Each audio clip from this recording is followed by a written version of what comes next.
Okay, ladies and gentlemen, all right, guys, and welcome back to Dope Check, episode 16. We've had quite the week. The boys are back in action. Aces all the way out from sunny California as it presently stands, and we've got a lot to dive into. Live show here on Twitch today, as is always the case, available after the fact on YouTube, Spotify, Apple Podcasts, and the other platforms. And we have some live reaction to dive into because roster change potentially going down behind the scenes as it presently stands. Lots of reaction, and understandably so, to this massive OpTic FaZe series on the weekends. Big storyline today, gentlemen. Ace, how's it going? You're leaking info in the background still. You love to see it. Absolutely. I'm here in the 100T compound because I'm in Los Angeles for some undisclosed reasons. Hint, hint, wink, wink. I'm trying to do a great job using my big ass cranium to block whatever's happening in that big window they got me in. But can't complain. Great weekend matches, drama there. I've been proven right by rosters. I can't wait to get into it, Reb. Can't wait to get right into it. How are you doing, Trey? I'm excited. We're back. Listen, my Mondays are boring. All right, I'll be real. They're very boring. And then it hits about 8 p.m. and I start getting a little bit excited. Start getting that tingling feeling where I can't say, keeping it PG today, of course. That tingling feeling. Yeah, I'm also wearing grey joggers today, so if I stand up, there'll be a big issue. You said we were going to keep the show PG, Trey, and we've lasted about 30 seconds. Yeah, but then I started seeing on Twitter there's roster changes and stuff like that. Like, there's never a boring show. You know, we can't just talk about matches. There's always something going on. And that something going on we'll be talking about today. But I'm doing fantastic. It's just a great time, honestly. Let's dive into some of the action. First thing I wanted to discuss, something on the meta, because the meta changed this past weekend. We have some new maps in the game. 6-star is here. We have others as well. Vista, of course, is in the game as well. What do we think about this? Actually, Trey, I want your opinion on something first of all. Because this weekend we saw some AR gameplay, we saw some SMG gameplay, and I'm not going to lie, after everything that I was being told by Dashi and these other ARs, that the rifle's way too strong, sure, it's a good gun, but based on what they were saying, I was expecting 8 of these bad boys on the map. That weren't the case. Dashi was fine with the MCW, as were many others. So I think it was all fake news. I mean, the only thing that changed is both, like, the MCW just doesn't kill as quick. But then also the rival doesn't kill as quick. They both kill in 1 bullet less. Like I said this before, and I say it again, I say it in all my streams. The meta will never change unless something drastically happens to a gun. Like, you know, that's just how it is. The MCW is the best AR in the game in terms of the most balanced. Like, we're not going to run around with BP 50s. That gun's just too OP. The MCW is, you know, they took away headshot multiplier. You know, that's another big thing they've done, basically. We're never going to see a change in the meta, which I think is a good thing, just because, like, you know, it keeps it more consistent throughout the year. It doesn't add another, you know, element to the game. And I know people are going to be like, oh, you're boring. But, you know, change isn't always good. Do I think the rival's still very good? Yeah, but like you said, if it was that good, then we'd see 8 of them on the map. But that just isn't the case. I don't even think there was 3 being used on 6-star, really, was there? I'm pretty sure it's still 2-2 split. Speaking of 6-star, it's just nice to see a different map in there. I don't care how bad or good it is. I'm just sick of seeing Invasion. So that's always a good thing to see. And it's actually nice to see all the teams playing it too. You know, it's not like they were scared to play it. They actually, you know, it was played a lot during. Absolutely. 6-star to me played pretty. It was fun. Yeah, I think more than how well it played, emphasizing how much of a refreshing experience it was just to see that map, a new map in the pool played out. Felt nice. Yeah, the rival, I didn't think was going to be that much of a game breaker. I think there was a big hype, like, led by Dashi, basically viewing the narrative that the whole game was broken and all this. COD is playing the same way. We may see the meta develop out over the course of a few weeks, which we've seen, especially because there's a bunch of new maps as well. So how the right way to play something is. On Rio, we saw a lot of teams start out with 3 subs, 1 AR, and eventually move to like 2 subs, 2 ARs, depending on the hills. So metas will change, new maps, new modes, gun tweaks.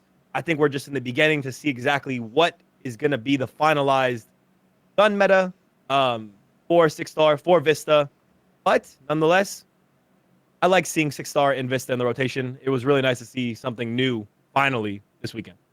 Do we think they're going to change this water hill? Because They tell me they will, but I don't know. Like, I'm not gonna lie. If I'm OpTic, I'm lobbying to not have it changed because I want my boy Sharksy swimming around still. It needs to be changed, if we're being honest. Or like, There was that clip. There was that clip. You see Let that me LAG find clip, it Trey? if I can. Oh, maybe not that one, but No, there's a clip. I think it was. I believe it was LA. Was it LAG?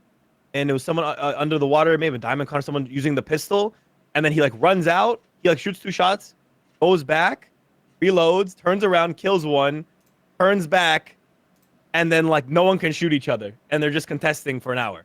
So I don't know. I think it's a really terrible choice for a hill, especially considering that they said this was gonna be like a competitive map, and they kind of put it forward to competitive teams that this was gonna be something.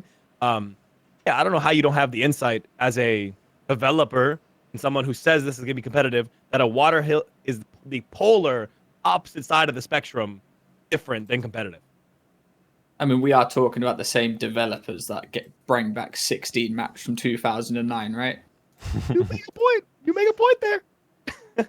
Trying to talk to me about goddamn can't believe they've done this. I can't believe they've not had the initiative to bring back any other maps from bloody 2009 and just thought, yeah, this would be sweet. I'm sure Control Invasion will be great to play for a whole year. but they're still playing it, man. I mean, I think Yeah, honestly, I know. I guess the reason is probably more so that they couldn't, like they couldn't agree on what to get rid of. You know what I mean? Because it's like I'm sure. I mean, some listen, teams I'm gonna wanted be real. I High-Rise out think and- just looking at 6-star, you could probably say this map in Control would be better Invasion. Yeah, for sure. I think you can kind of say that. Obviously, the pros obviously play it, so I might just be saying shit to say it. But having a water hill is hilarious to me. There's also parts of that water hill that if you at the bottom of the stairs, if you sink all the way down and push yourself back, you can legit only see a quarter of your body, which is even more like your body goes into the stairs. So I can't wait for someone to get bullshitted and cheesed by that and then complain about it. Do I think they'll change the hill? I honestly don't know where you can put the hill, to be honest. That's a good point, actually, because they're gonna change it. But like, maybe I'll just find the map overview real quick. The only thing I can think about changing it to is to have it to the left side of the tiki, so it's like in between like the jump down and the bottom and the mid part, so you can still contest it from either sides and stuff like that. But yeah, I'm not too sure if I agree with having a. I mean, we said this when it came in, really, didn't we? That like, oh, they bring the map out, and the devs said that they kind of knew they're gonna change it because who has the hill, water hill, and they still put it out anyway. I kind of agree with what your sentiment of where they should put the hill in that center area, but it's still kind of asymmetrical in terms of you have the guy who could be up there from a pretty good heady shooting down at you, then you have guys running in from mid who are pretty much close spawning and just like bum rushing from mid. So that spot, although it seems sensible, which I know you agree, you know this as well. I just want to point it out for the people watching that even that spot doesn't really work out too well because it's too close to the other spawns and it's an asymmetrical heady and spot above versus coming out of P2. You don't really have a good counter to that head glitch up there. So it's kind of P5 is kind of messed up in this hill. I actually like, do where agree with people saying that like they should just change the pool because the pool on Rage back in the day, like imagine you had a point in that pool, it would be stupid, but you couldn't swim in it. You could only crouch. It was a paddling pool. It only went up to your hips maybe. Whereas this pool is hella deep. Like people are saying if you drain the pool, maybe you drained the pool, but then you made it like significantly less deep, it actually wouldn't be the worst idea ever. Because I'm just thinking like where else do we put a hill, Unless we put a hill in. Someone said put a pool cover over it. Now listen, you are speaking logically, all right? You are, but we are talking about Call of Duty here, who do not do this stuff for competitive. They will not change the water. They will not put a cover on top of the water. They just won't do it. It's like we can talk about what they can do, but what will they do? I'll tell you what they'll do. Probably fuck all. The only problem too with Rab's suggestion of emptying out the pool and raising it up and keeping it as a crouchable area, if you could only crouch, no problem. But if you can lay down in there and there's like a step in, then it becomes a head glitch in a way. It becomes basically like a stair glitch in a sense. if they cause any separation between the top of the pool and if you can lay down, that becomes literally a randomized stair glitch again. So I know, like Trey's saying too, there's gonna be a way that COD developers be like, okay, we're gonna fix it, and then end up making the problem worse or doubling it down with another problem. Very and then likely. and then we'll bring back invasion because they fucked the map up. Yeah. Then it's gonna be out of ranked play, not in the rotation because P5 you can stair glitch the entire thing, or just head glitch basically the entire thing by laying down, and then we're back on invasion, and back in hell. We're basically back in hell. Skid Row and invasion. We're back there. I mean, it just comes back down to this point of they have a new map to try out for Hardpoint, and they don't let any of the pros look at it prior. They release it with what they think is the best when pros genuinely know what the best thing is to have the hills and stuff like that. They release it, and they release it to the point where everyone's like, oh, there's a hill in the water.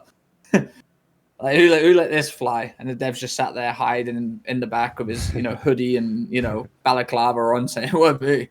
I didn't do this. It was Jim over there. Yeah, fucking sack of shit."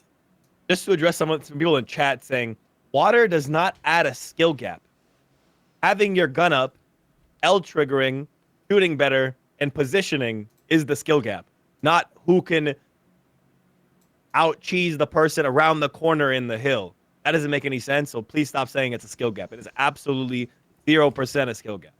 There is no skill gap in diving all the way down to the water with your Renetti out, waiting for someone to dive in after you because their gun bullet velocity does not reach you under the bottom of the water. Yeah, okay, so this is the thing, right? Like, that's what Envoy was talking about, that the muzzle, with no muzzle on whatever guns, basically the Renetti is the only gun you can use underwater because it's the only gun with the bullets actually go far enough.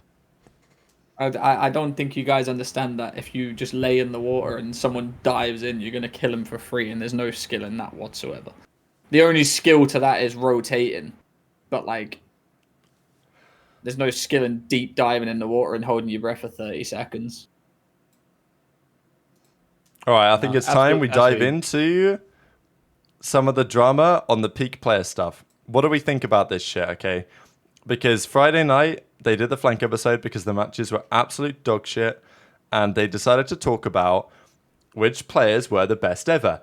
And, okay, they went through it kind of quickly, so I don't want to rag on them too hard. And it's not like every single answer was terrible, but it weren't great. So, Simp Black Ops 4 got voted best player ever, best peak player ever, best individual performance ever. Look, you played against Simp back in the day, Trey, in Black Ops 4. I imagine he weren't easy to beat. He was pretty good at that game. I think I don't disagree with it, and you kind of do have to probably give it to him, to be honest with you. To come in and do what he done straight away like that is insane. Nah, cap. All right, so the IW formal thing, yeah, but we had me and Octane as well at some points during the year. No one was competing with Simp when he came in. That is fair, but it's the last couple of events. My opinion is that if you want to take a peak player for an entire season, Sim didn't play the whole year. He only came in at April, May or something. He played 4 events. Played very well at the 4 events, but he didn't play for the whole season. Formal, I also wouldn't have given it to just because while he was phenomenal, he wasn't good for the entire... he was very good for the entire year, but he was only, unfuckwittable at the end of the year, right? Because as you say, Trey, it was you and it was Octane, and then it was only really the last 2 events where Formal was clearly the best. He was unbelievable at the game. In terms of peak performance, yeah, 100%. And then you look at Simp, obviously, people say he didn't come in and all that kind of stuff, straight away, everything like that. But it's what he came in and done. You know what I'm saying? For someone to come in like that as a rookie and do what he done and win champs whilst doing it. How clear he done it. We're talking collateral snipers on, Arsenal S&D. This is the game that made everyone fear him and still fear him to this day. Like I said, with the formal thing, formal was unbelievable all year, but he was also battling between there was me, Sam, you know, and a bunch of like there was good players that year too, but no one was doing it like Simp, really. Like for these last two events, like it was the scariest player you could ever come across, really. I have a this man, this was so what is the argument? I want to be clear of what we're discussing. Is we're discussing this argument about who has the highest peak, or are we discussing who had the best year? Is because I hear two different discussions happening right now. We have to be clear. What are we discussing? Because if we're discussing who has the highest peak, then it's very clearly, even through your statement, Rab, it's IW Formal. His peak was end of the year, literally 1.44 unfuckwitable. No one can touch. Anyone at that champs can tell you that Formal was insane, unbelievable. The only, again, if we're talking peaks here, the only other person that I've heard, and this is coming from pros themselves, was Ghost Crim6. Ghost Crim6 was apparently the greatest player like of all time too. So those, I think, should be within this conversation. I didn't get to see that episode of The Flank myself, so I didn't see exactly where they placed these guys. I know people are saying AW Formal or AW Scump. He was very good, but if we're talking strictly peaks, I think IW Formal needs to be number one. Simp is definitely, I would put him as number two because of the level of competition, and then Ghost Crim6 I would put number three, and that's based not on my word, that's based on the word of multiple pros that I've asked of who's been the best player individually in a single game. And I've heard that Crim6 and Ghost example way more than once. Way more than once. For me, there's like five that I would do. I think that is a good distinction to make, but my feeling is what they were really discussing is a player in an entire year, because otherwise it would be like IW Champs Formal or, you know, a specific event for a certain player. So I think you're correct. From like a peak event performance level, then sure, IW Champs Formal. But from an entire year, it's just like, this is why I can't see past AW Scump. I think for sure Ghosts Crim. I'm just gonna butt him with a Simp argument, bro. The guy done it with a sub, bro. Like, yeah, and so did Scump in a game where he didn't even have a sub duo. Yeah, but listen, bro. Like that is unbelievable. Think about how many events there were back then as well. Like, you know, that is unbelievable. But you look at at AW, right, and you look at the best players. You look at Clay. You look at Formal and the ARs, and sure, Zuma was great towards the end of the year, but like nobody could do what Scum was doing, man. No one was even close to doing what Scum was doing. Okay, so if we're talking peak the way you're defining peak, then the difference here, AW Scump didn't win them champs. That's true, but they won 9 events or some shit. IW Formal peaked at the peak of when he needed to peak and was peaking his peak inside of people's peaks. You get what I'm trying to say here? I see that like winning champs solo. In your peak year. Not solo, I won't say solo, but he was going crazy, bro. He won them at his peak, winning champs. No one could touch him at champs. He made champs look semi-easy. That's what I'm talking about right there. That's the difference why I have Formal above on straight data and numbers, right? 1.44 versus 1.35 a Simp. Numbers-wise, whose peak was literally better at the highest competition level and won champs? Okay, only these two people. All right, then.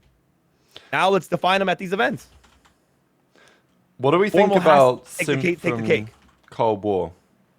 Because in my opinion, Simp Cold War might even be better than Simp Black Ops 4. But I think that's a bit cheese because it's online. Yeah, that's kind of the argument there. Like Scump had the Formal had the dynasty with him, bro. We're talking Simp who had Pristini, Arcites, Clay, and Abizi, which isn't like, you know, no one saw them as like they weren't gonna go in and win the fight. Like no one was sadly like guaranteed they were gonna win it, but like you looked at OpTic's dynasty and it was like, you know, that's the dynasty team. Sim walks in there just a 1.35. I have a question for you, and I have a question for both of y'all and for chat. Does it make it more impressive that he did it in a 5v5 COD as a sub? With Stim, yeah. With Stim. That's my other question I want to pass on to chat and you guys as well. Does that actually make it more impressive, or does it make it the jetpack IW? Does that make that more distinctive and more important? What do we think takes more skill and would take a higher peak? in my personal opinion, both have valid. You can argue for both, but in my personal opinion, I would say jetpacks, snaking, and IW, just like the hit reg, and kind of it was a weird game honestly to play with, but incorporating all that skill, all the movement, all the mechanics, and being unkillable at champs makes his peak more impressive than Simps. Even though there was more health, stims, and 5v5, I'm still gonna argue for Formal has the higher peak.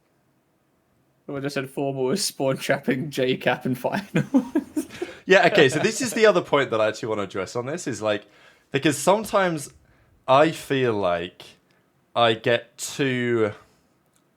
live in the past too much in some ways, because it's the same reason why I have a difficult time putting Simp and Abizi that high in like the top 10 players ever. Like for me, they still have a bit more to go until they're like unequivocally top 5. But I just wonder. Wait, you don't think they're top 10? No, they're top 10 for sure. But like, oh, I thought you said that. I was going to say, Jesus but putting Christ, them yeah, you give it above, hard. you know, putting them above like Aches or putting them above like Cap, I think is still. I struggle to figure out how much they need to do to achieve that. So then I mean, yeah. Do you want to address that quickly? I was gonna say, like, you got to speak about as well. Like, there's so many events back then too. Like, there's only like, It's just such a different era we play in nowadays. If Simp and Abizi played, you know, when Crim and that did, like, obviously it's hard to judge. Like, it's like comparing like Pele to Messi. You can't judge it because of the time. But like, if they played that many events as much as they did, like, UMGs, MLGs, like, I don't know what else we had, like Gfinities, ESWCs. There was that many events. Like, how many of them could they have actually won together? And that's one thing we'll never find out because the CDL happened, and now we play 4 events a year, 5 events a year. Instead of how many did Scump play in AW? Like 15? 14 it was, yeah. They made 13 grand finals of the 14. They won, I think, 9 of those events. That's what I'm saying. Like, everyone's like, oh, Scump's won this many events, Crim's won this many events, but like, we are stumped at how many events people can actually win now. Like, even though Simp and that's not doing it, like, they're not winning Major 1, Major 2, Major 3, Major 4. They're still coming second, pretty much minimum every event, which is very impressive. This is just the point that I wanted to make on Hydra, right? Because, okay, we look at best players ever, best peak players. I think we've all agreed that, okay, Black Ops 4 Simp is up there, IW Formal is up there, AW Scump is up there, Ghost Crim is up there, Cold War Simp, like, there's a debate to be had on that. But how far up there is last year's season from Hydra? Because in terms of an individual season in the CDL era, that to me was the best, if not one of the best. You can look at Cold War Simp, sure, but also, a lot of that season was online. So season or peak? Clearly, you're talking season. I mean, you can talk peak as well. Like, you can look at last year's Hydra at, let's say, Major 5 or at Champs. Like, I mean, Attach talked about this on the show. I mean, his point was basically, he thought Hydra MW2 last year was like the best version of a player that he's seen. At least in terms of comparison to what everyone else was doing. Like, and this also still remains true with Hydra to some degree today, that when he's on point, there is no one that can have the impact that he has at the pace that he plays. Like, his stats are genuinely absurd in the way that he's able to drop a 1.2 and have the highest engagements on the team by a mile. And that was true last year. I mean, look at these numbers from last year's stat card. It's just ridiculous. And they won 3 events and Champs, and he was the MVP. So it's like, this season from Hydra has to be up there in the conversation we've just had. But it's just, in my mind, it's like, well, Ghost Crim and IW Formal and AW Scump have this kind of like aura around them that it's difficult even in the modern day to put somebody else in there. But I think it's a conversation. Nostalgia plays a big part too. Like, because like, you look at the numbers, you think, fucking hell, like Hydra's season must be up there. people don't look at Hydra and think like, oh, he's not on IW Formal's level. But like, I can't lie, like that year he kind of was, same as he was on Sim's level from Black Ops 4. You know what I'm saying? This guy was doing it all with a, and there was a lot of times where people were saying like Priester wasn't as good and stuff like that. He come up to Champs, Hydra's fucking frying, which allows Priester to start doing what he needs to do. Like, that's a top peak, like peak year for a player like Hydra coming into a team that speaks English and he's French, who speaks very good English, but like, you know, it's not what Kiz is speaking all the time. You know what I'm saying? Like, you can clearly hear it in the comms as well when Hydra speaks. It's like he still has his accent and everything like that. And then I see a lot of people in the chat as well, you know, MW2 cheese, but you can only play what you're playing. Like, what do you want us to say? The MW2's ass. That don't count. People said the same shit about Infinite Warfare. They said the same shit about Advanced Warfare. They said about every single COD game it's cheese. They only realize it's not cheese after the game. IW gets the most hate ever for a game. So if we're gonna sit here and talk about IW formal this and that, then we can't use the game factor to take away from how good of a player Hydra really was. This was Hydra. Modern Warfare they just say to Major 5. They say MW2 no dead silence 100 HP cheese. Which again, it's fair. It's cheese, but like every game is cheese. That is true. but okay, but let me flip it to the chat and to the conversation. How about this? Yes, you're right. The game was cheese because there was no dead silence. Everyone can sound whore. You had low HP and there was snaking. No red dots too was pretty crazy. I can't lie. No red dots. But consider that means Hydra was fighting against that as well. So if you're going to only use it against him, think about what he was against during the year. He didn't have that shit either. He was getting sound horde. He was playing on 100 HP, yet he was still cooking. 1.2 cooking. So I don't know. It's arguable the fact that he had a harder year to be good than a lot of other people because so many people had to, like, you know, sound EQ, no red dots. His comms had to be on point. He had to keep track of players. He had to count. He had to be shooting. He was shooting against snakers. I don't know. There's an argument to be made. There's no argument to be made in terms of for these guys here. No, listen, you can only play what's in front of you. Also, if Hydra's doing it, why is your favorite player not doing it? I mean, that's what. Why'd you say no? Yeah, that was exactly what I'm saying. No, I'm saying it to these. I'm saying, like, you know, they're sat there saying like, 100 HP. Where's your favorite player not doing it? Why is your favorite player not MVP at Champs? Talk to me, guys. Exactly, you can't. Yeah, Hydra in several years will get the credit he most definitely deserves on a broader scale than what people are willing to give him right now because the game is so fresh. The same way, this is, again, people may have hindsight cheese here. IW formal was frying, but right after Champs, when you would come into streams or whatever it may be and you would check what people were saying, people were saying he was frying, but that they would discredit him. People who didn't like formal would discredit him by saying, oh, but the game is ass. But we're doing the same thing here with Hydra. Doesn't matter. Common denominator amongst all players, and he was still piecing at a degree and a level and a consistent level with championships that we have not seen in years. Yeah, I think I agree with this assessment. It's just difficult to determine across eras. I think the other point is that I just don't think that players in general are great at ranking other players. And also, I mean, what do you think about this trait? Obviously, you're a player, so I'm calling you out. But I also think that players aren't good at determining who are good players to team with. I think, like, in general, players are pretty atrocious at making all of these decisions. I actually had this conversation today that when anyone does a tier list or ranks players or anything like that, it's like there's always a bias in play. Always. You know, I saw a tier list that was on Twitter about like the female scene, and it's like they didn't agree with it. Link? And it got deleted. Oh, I'm not surprised. Because the person who made it was, you know, it was biased. Because obviously, I feel like every tier list that's been made ever always has some sort of biasness towards it. Because I don't want to piss off my friend. I'll put him. He's getting pissed on, but I'll put him in B tier. You know, maybe that will make it. You know what I'm saying? I feel like no one's really truthful about it, and I feel like if we made one, there's obviously going to be a little bit of bias there between us too. You know, we'd try our hardest not to, but I feel like that's just how it is in general. And the same goes with the players too. You know, we talk about. I mean, everyone says that about Zoomer and Asim. You know, we'll get into that. How there's bias there and whatever like that. And as much as that may be true or may not be true. Hey, who's put me in D tier there though? This is Octane tier list from 9 months ago.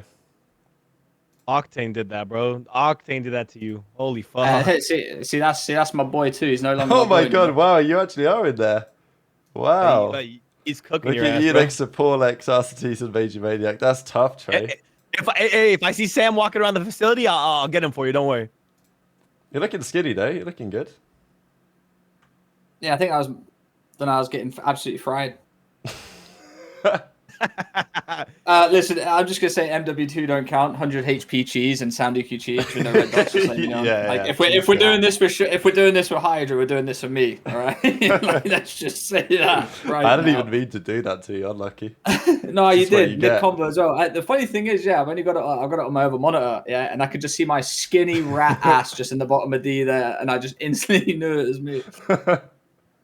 I want to go back and address this like players don't know how to pick players thing. That's like very, very simply, because it's not that players don't know how to pick people. It's that the pool isn't as big as people imagine. You're thinking that all reliable players are like there's like 100 people to pick from. The league is 48 people, right? 48 people. It's all you got. Challengers is a lot of players, but not many that deserve a shot to come up and have proved themselves even in challengers playing against not the best competition. So sometimes it's like, who are you going to pick? The guy who has been in the league before, doesn't get nervous, and perform, or am I going to take a risk on this guy mid-season? But I think it's not that pros have an issue picking teammates. It's more that taking a risk on someone is a risk itself. It's a risk. So it can either be a massive success or a massive fail. You have to decide what poison you're gonna drink. I don't think that's what I think the underlying issue that a lot of fans kind of like very much just pick black or white on it. I get it. I can understand the this is ass, or I get why they picked up this person, or they should have picked up a challengers player. I can understand your argument, but you have to see it from the perspective of this is a team. We're trying to make champs. We need someone reliable that knows COD, that can take criticism, and just perform on the map.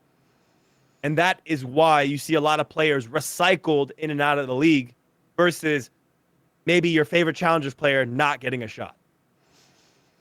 The way I described tier list today, because I literally had this conversation today, which is kind of funny. The way I described tier list today was Rab, like, if I showed a picture of me and you to a girl, all right, and they were like, oh, I'm picking Rab because obviously he's your, like, oh, that's my type. Yeah, and another guy, I show another girl, and it's like, oh, I'm picking Trey, that's my type. It's so biased because it's like, you know, that's just type dependent, whereas this is like friends dependent too. You ain't going to put your friend in Z tier because you don't want to piss him off. Whereas me, on the other hand, I'm sticking him in there because if he's doing ass, he's doing ass. I'm going to let him know he's doing ass. He's but that's what ass. you want. Yeah, you know, like Sam put me in. I'm very good friends with Sam. Sam put me D tier, all right? For starters, I'm going to text him after this and be like, that's actually disrespectful. But I respect that because Sam's probably the one that would do a tier list, very honestly, in my opinion. Well, there you go, D tier. Yeah, he must still be upset about that finals. Yeah, it was a trophy. It was a trophy. I would be too, Sam. Don't worry. Don't worry. The rat. Brilliant. No, I think like you're right on what you said, Trey and Ace. Like, I'm not saying it's easy to pick the right players to team with, but like the majority of team decisions that are made turn out to be bad or wrong at some point. And I just think that players in general, they don't have an especially good hit rate when it comes to choosing the guys to team with.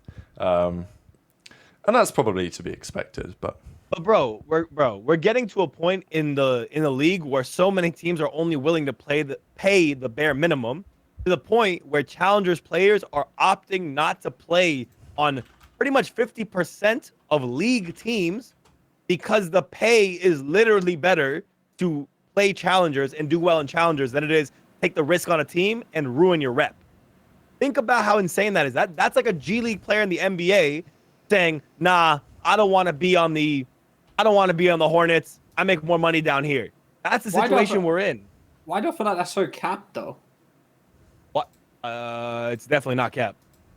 Like, who's making more in challenges than you would be on a fit? I'll write it to you. them being on a 51.6k a year salary. Like, I mean, Exceed said I think that he would be, but I'll type the person who I confirm 2, but I don't want to say him. Exceed maybe said it. If he said it, we could use him as an example. Exceed definitely said it. I'm just struggling to see. Right. Well, that one's kind of that one don't count. I guess if you're a sub, then yeah. That don't count. Okay, fair. I'll give you one more. That don't count because he's a sub. Like he's earning the base minimum. That's true. But I'll give you another one. I'd be playing challenges too if I was on the bench. Like, wow, that's extra dough. I respect it. Yeah, Samson said in the chat the Classic said it on your podcast, Ace. So there you go. That's true. All right. Well, okay. That's okay. I don't know who you're talking about, but maybe I do know what you're talking about. All I'm saying is that there's challengers plays that make more. And listen, if they're salaried, then yeah, fair play. But I don't think they're making that straight based off prize money. One, because that's not guaranteed, whereas salary is. That's true. But the top, let's say top 3, top 4 challengers teams are getting some version of salary. Well, there you go then. Then I can't argue with that. Like if a dead last team offers you bare minimum and you know that team's going to be shit, then yeah, for sure. This is what I had. Well, okay, but no, I agree with you. But can we both agree also that it's very messed up that we're at a place where getting into the league can pay less than staying on a top challengers team? Can we agree on that? Like I said, that's like a G League NBA player, or there's no like secondary NFL team, but like some G League NBA player saying, "Nah, I'm gonna stay on the Los Angeles, whatever they are, and I'm not gonna go play for the Hornets. The Hornets are ass, bro. I get paid more to stay and play amateurs." That's crazy, bro. Nah, it is. I just don't understand. Like, I just don't understand what more they can do, really. It's true. I mean, I don't know. I agree with you. Like, why would you not want to join the league and, attempt to get yourself higher on there? Oh, well, this ties back to the conversation of why do people not pick the best teammates for their team, quote unquote. Because some players don't want to, if you don't want to play with 50% of the league because of their team and the salary, then you can't form the best teams because some of the talent doesn't want to play on these orgs. That's problematic. That's a big problem. So I'm going to say, I gave my first argument about the players and their perspectives, but I'm giving the other side of things, the monetary organizational problem that also exists in the CDL, where this also combats why top challengers players or the best challengers players don't end up coming to the league sometimes because they don't want to take a bad spot, which is understandable, but it's even secondary. They don't even make enough money to justify taking the bad spot. So it kind of sucks, man. They're really bad spots to be in. I kind of like agree and don't agree with why. Like, I feel like if you get the opportunity to join the CDL, I just don't know why you wouldn't take it. But then I've also had the argument of, joining a bad team ruins your stock. But it's like you said, it's pick your poison at that point. Yeah. And that's why I say to a lot of people, when we hop on these podcasts, if you're just joining a team that's not doing great, get yourself some kills. Kills. You're going to help your team out with the kills department, but you're also going to help yourself out. Look at a bunch of people. Look at Asim, for example, joined Boston and then gets dropped, the event after. It's not, obviously that's not Asim's fault, bit of a weird situation, but you can bet your ass if he was dropping 1.3s, they ain't dropping him. Absolutely. Maybe Snoopy would have went, but then again, I don't know. So maybe if he did drop 1.7s, he's probably still going. All hail King. Well, this guy's going to be back in the league, and we're going to get into that just about now. We're going to start talking about the matches here. I think I want to begin with the Minnesota Rokkr, because speaking of teams making some interesting roster decisions, I think this is a place to start. They played 2 games this weekend, and look, Ace, they were challenging games. They were FaZe. They were the subliners. And to be honest, this wasn't entirely embarrassing, this series against FaZe. They actually put up a decent fight on the Vista until Simp decided to actually turn on his monitor, at which point it was quite swiftly over. Maybe the New York series was a little bit more telling, because I think anyone can get through it by FaZe. But the New York series, we don't even have Gutless on it yet. But the New York series they played, up against New York Subliners, obviously. This was pretty rough. I mean, it was rough in the way that they lost. It wasn't actually that bad in terms of results, even though I think we see consistent trends here with New York where they get a lot of kills and don't really seem to do much with them. But yeah, the map 4 was pretty ugly. So what do we think, gentlemen? I think Trey? it's a rough start in terms of like they don't want to be 0-2, but then you also have just newly formed this roster and you've played FaZe in New York. But what I will say is they did put up a fight against FaZe in the first map, like you said, Rab. And this series, honestly, wasn't a bad showing from Rokkr. But it also leads me to carry on my point about New York is they have all these kills and every map is so close. Every time. I mean, look at this. Every time it's so close. And I can't tell you why. Well, I can, but like they need to like go to the hill. Go to the hill and get all those kills on the hill. I don't know if they like you can show like hill time or anything, Rab, but like I feel like I just feel like they just don't get on the hill, or like some people just sit there on a head glitch too long. Yeah, look at Lamar go, so inspirational. And it keeps happening. And Ace, I keep going back to the point when we first had this discussion when I literally remember it was New York versus Carolina, Major 1 quals. We're looking at New York. They're up like 35 plus kills and they're down 10 points. And it's like, what the fuck's going on? And it happened on the invasion against OpTic at Major 2. They don't slam teams. When they win a hard point, it's literally within like, 20, 25 points. They don't slam teams, but they always outslay teams. And it's becoming a bit of an issue, in my opinion. So, I think I'm gonna ignore the FaZe series. The only highlight I had there was that Gunless was shooting back in the control. That was nice to see. So, like, that's a little bit of a highlight, I guess. Gunless was just nice in general, to be honest, on the both games they played. It was good to see that specifically, though. Like, he was doing really well in that control. So it was good to see that. The New York series, though, was a bit disappointing. Lamar had a good map 1, right? They had solid map 1. A lot of hill time, he was shooting back. But overall, I want to say my concerns more than I want to say my positives, right? Just because you're down 0-2, I can be optimistic, which again, I am optimistic about this team. They played 2 top 4 teams, which is the worst thing to do. But you have to highlight the problem in the New York series that there was no new maps played. There's no 6-star in here. There's no Vista. That was also very interesting, right? Like, why did they not do that? I wonder. Again, I'm curious as well. But to me, this is more telling of what established COD looks like against Minnesota. So established COD on Karachi, high-rise invasion, you've been playing this for months, right? This has been since the start of the game, basically. My scary thing right now, is that in both the hard points, Standy is dropping not the best of numbers. So that's a little bit worrisome. We talked about this last week when we introduced the Lin Standy duo. The problem that they were going to have maybe in respawns, with timings, kills, kind of play styles being a little bit similar. It's a little. That's my worry right now, and it kind of came to fruition with this series against New York. You have Standy kind of dropping stinkers, and surprisingly, also not even having the best map in their S&D that they won. He had the lowest KD. Lamar 4-4, him 5-6.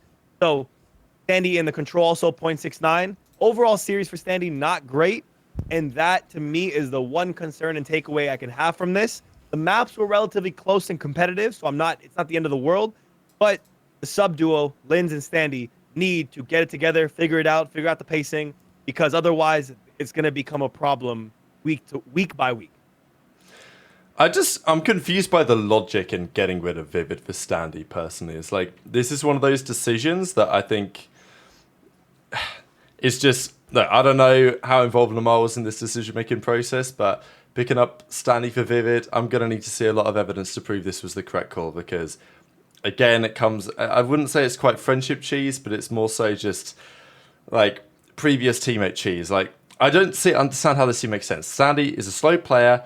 I don't see how he complements Vivid, And he just gets shit on sometimes. Like, the FaZe series was okay. This series was just rough. I mean, lowest damage in the lobby, lowest KD in the lobby, lowest kills in the lobby by a mile. Like, what is bro doing on the map? He had a rough time here. There were some positives, and, like, I'm not going to lie, I made the call before they even picked up Standy. It's going to be the Minnesota Rokkr Masterclass. They pick up Standy, they drop him after Major 3, or even before Major 3, and then bang, they get the post-Standy dropped buff, because that's how I see this one going.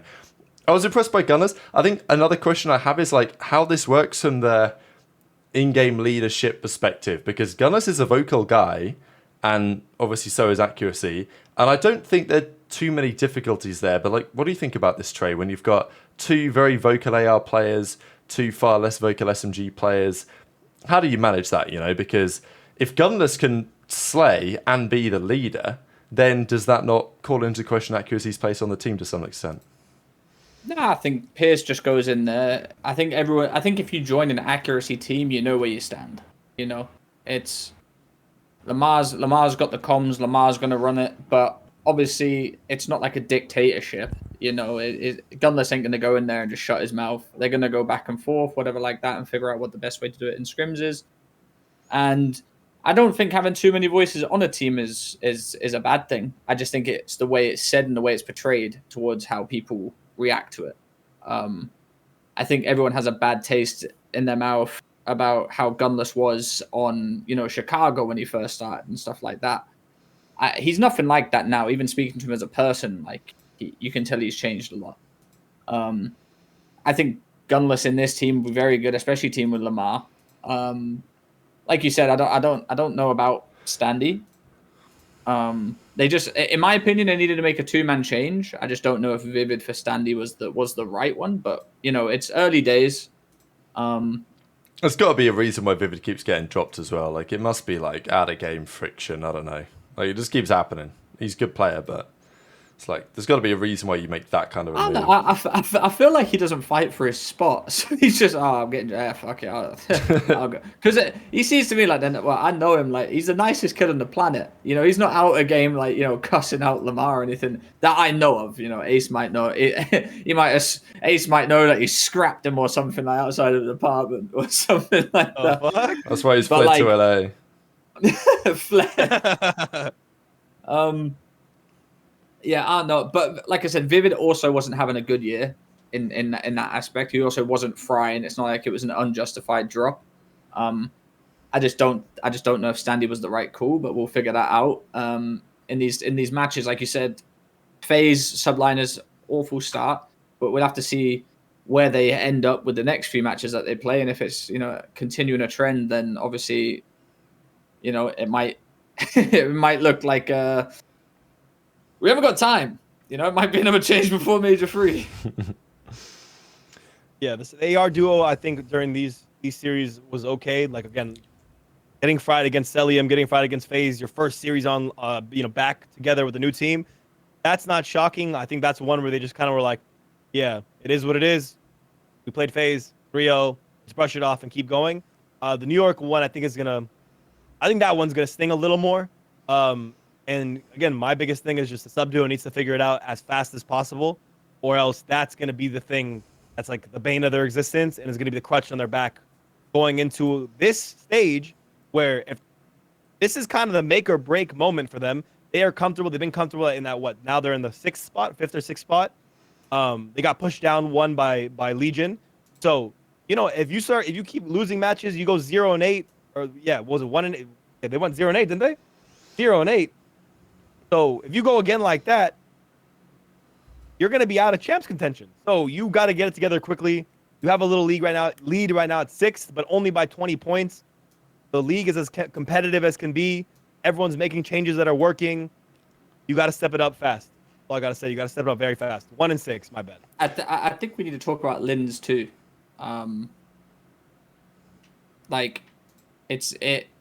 He ain't being spoke about enough in terms of, compared to Vivid and stuff like that. Yeah, he had that. He was looking like Rookie of the Year or, one of, but now I feel like he's on a downward trend, Rab. I feel like I haven't seen him pop off like Lins pops off. And he also tried doing a suicide shot on high rise, which which was pretty funny. I was Yeah, that was. I don't know. interesting for I don't sure. know where he was going with that one, but Yeah, the Bulldog like Yeah. owned him in that for sure. but yeah, I Like, just don't think he it's started- necessarily his like. His it's not his fault. fault, but you know. Like I think it but worked well. we can't. No, but we can't say this about Linz and then not say it about Gwyn. Gwyn's holding up his own on a team that isn't doing great and isn't doing great online either, and hasn't been doing great online. Yet he holds his own every single time. I don't think there's an excuse really. That is probably fair. I mean, if we look at Gwyn's stats, like overall on the season, they're not that dissimilar still. I'm talking consistency though. Yeah, I get that. How is Gwyn so shit at search? But like Gwyn's numbers aren't okay. The controller's better, Harpoon is better, but they're not that different. But I do know what you mean. Like Linz has definitely had a fall off, but it also kind of depends on the way the team is set up to some degree. But I do agree that I've been somewhat, if you want to prove that you're an undeniable player, you've just got to carry anyway. Do you know what I mean? So it doesn't matter what sort of bullshit's going on. You just turn up and. For everyone saying that Linz is like Linz and they are the same, yes. But I'm saying if Linz carried on how he was at the start of the season, he would blitz Gwyn right now. Like blitz him in terms of stats wise. Like you look at Linz and it all started from that from that OpTic comeback. Like, right, honestly, I don't know.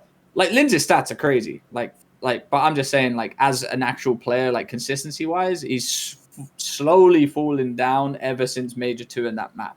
It's been happening. It's just because people expect this guy to be the new Hydra in some ways, right? Just because, French rookie for sure. SMG comes in.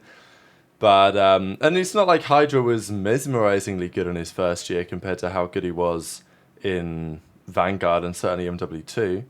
But, there would be slightly more expectations. At the same time, I just think a lot of these rookies this year are saddled on teams that are just kind of bad. And, I think it just affects how good they look, to be honest. And it might affect their future prospects as well.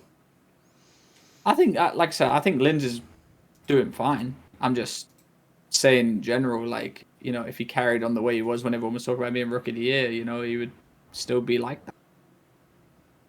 I just think that obviously the teams had a bit of an issue and stuff like that. And, you're looking at Snoopy's stats as well. Like, stats don't tell a whole story. We're looking at how they play the map and everything like that, Because if the stats told a story, we'd be saying, no one would be begging for Snoopy to be dropped. I think you muted this. Yo. Can you hear me? That's good. We hear you. My bad.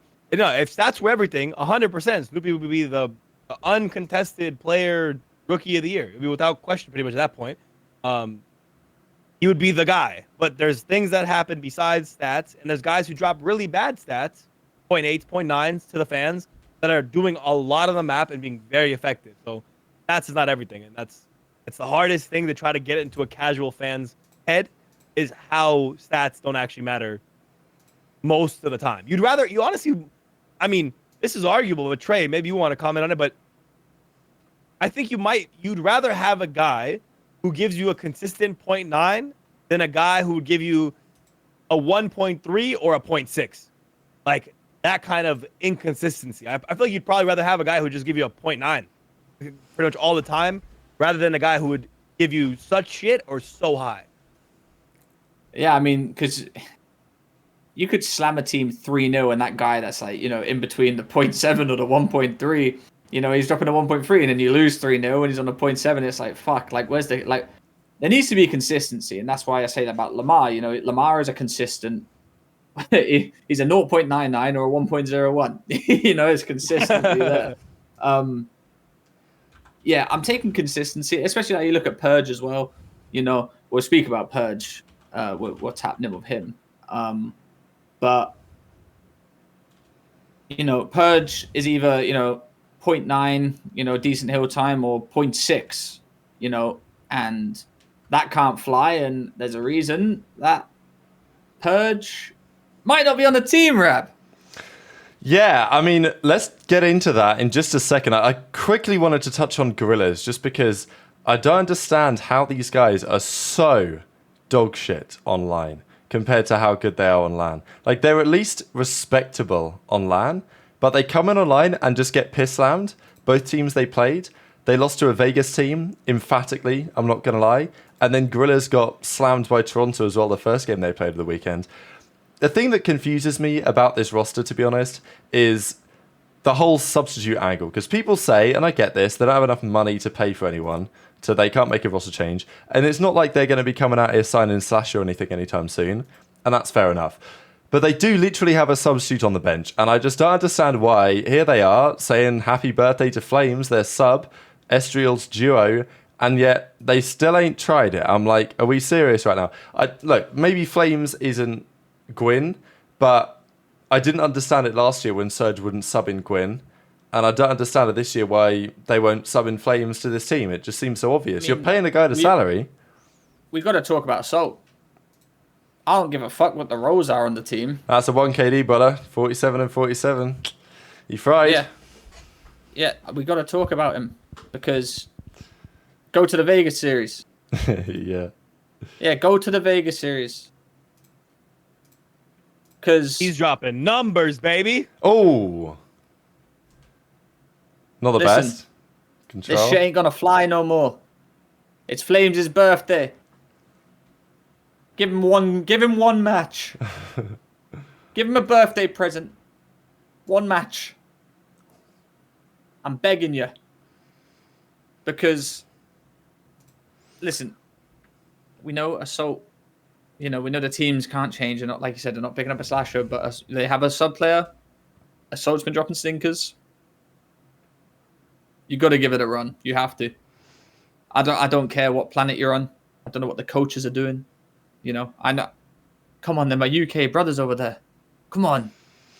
He ain't doing it. Assault ain't shooting back. Especially on these maps, that's what I think. I'm like, we're on fast-paced maps now. We ain't messing around anymore. We've got Vista, we've got 6-star, like a slow Iron Boots AR. If you're going to get fried on Invasion, you're definitely getting fried on this shit.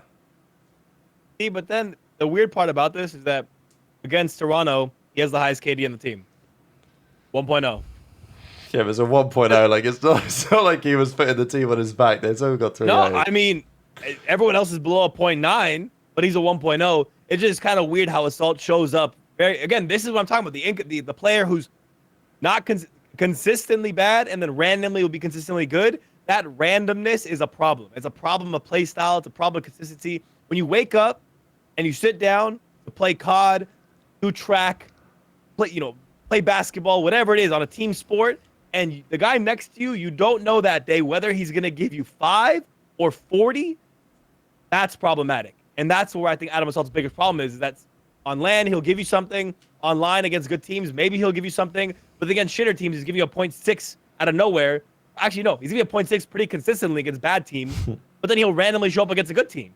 That's the kind of stuff I'm talking about. Imagine if he had a 1.0 versus Paris, they might have took 10 CDL points. But instead, he's dropping 1.0 against Toronto, who they're never going to beat, ever.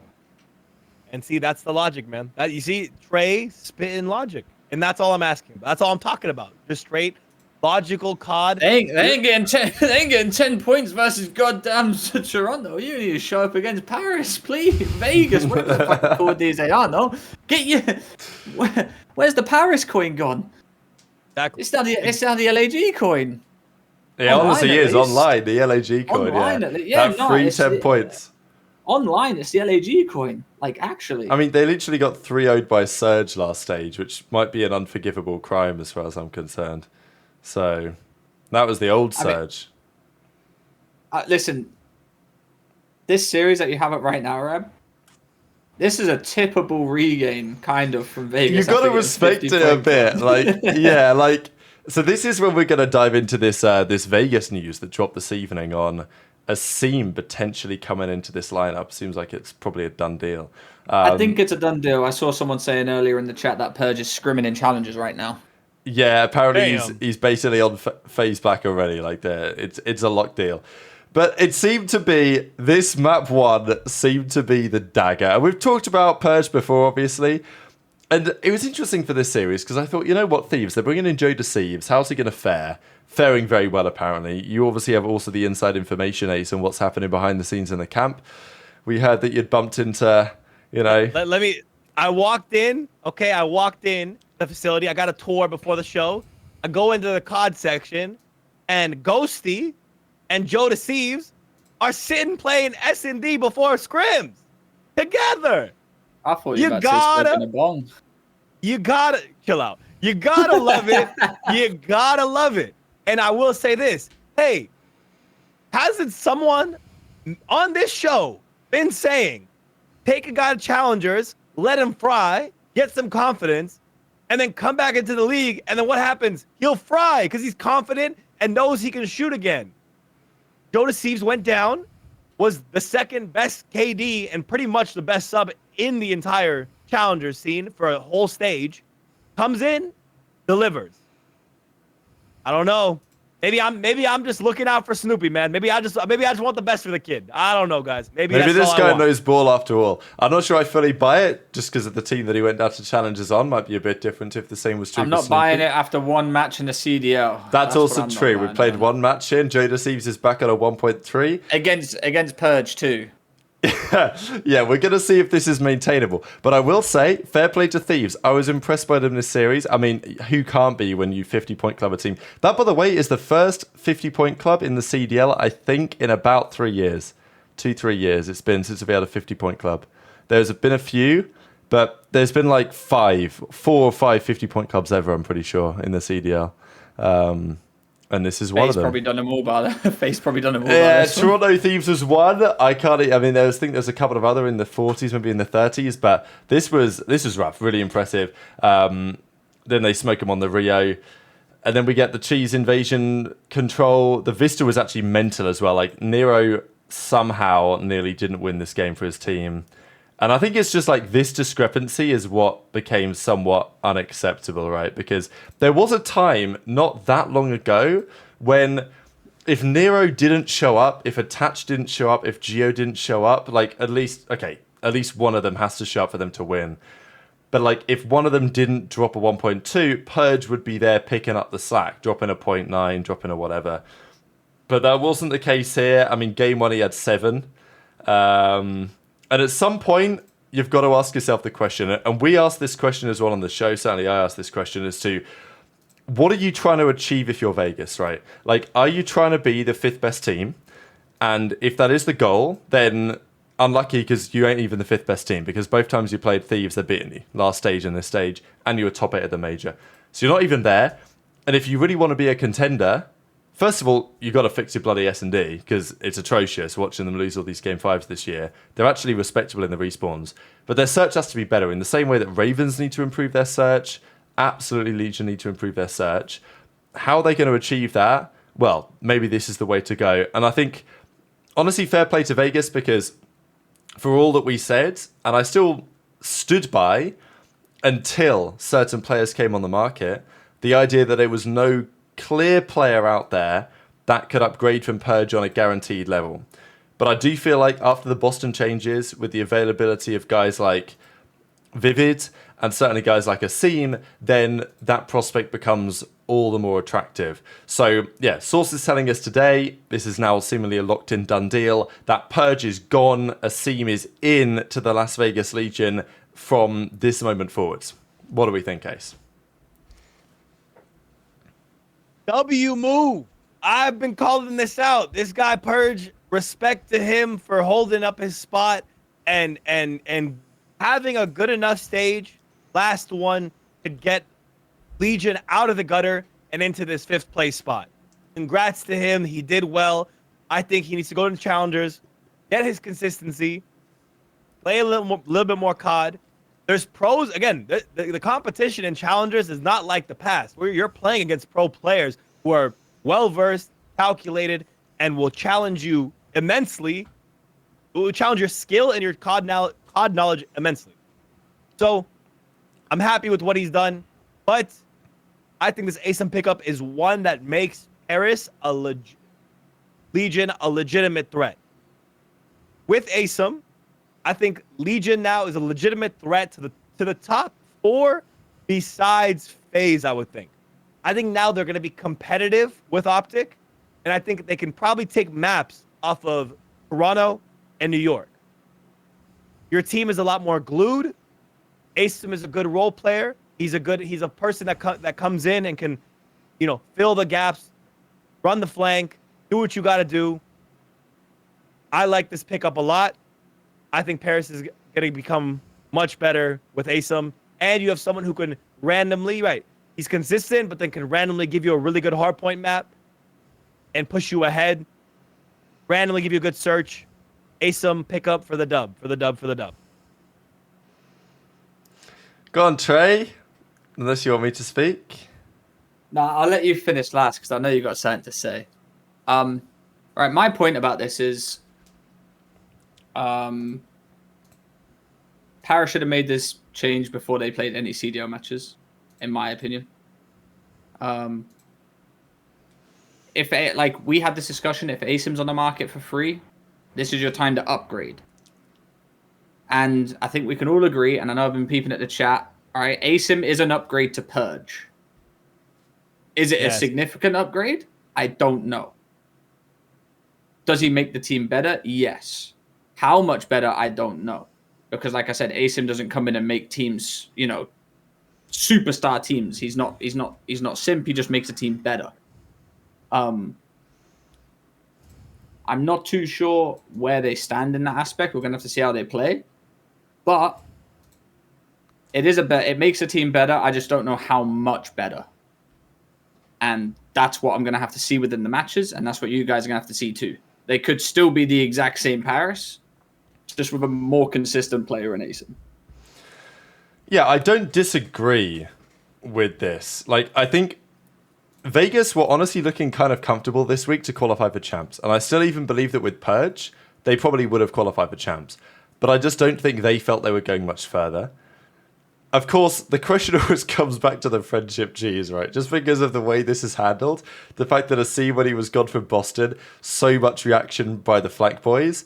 Obviously, we know that Zoom would attach a close buddies. So that, the theoretical reaction is that Zoom has been and attaches here saying, oh, you want to pick up Asim, you want to pick up Asim.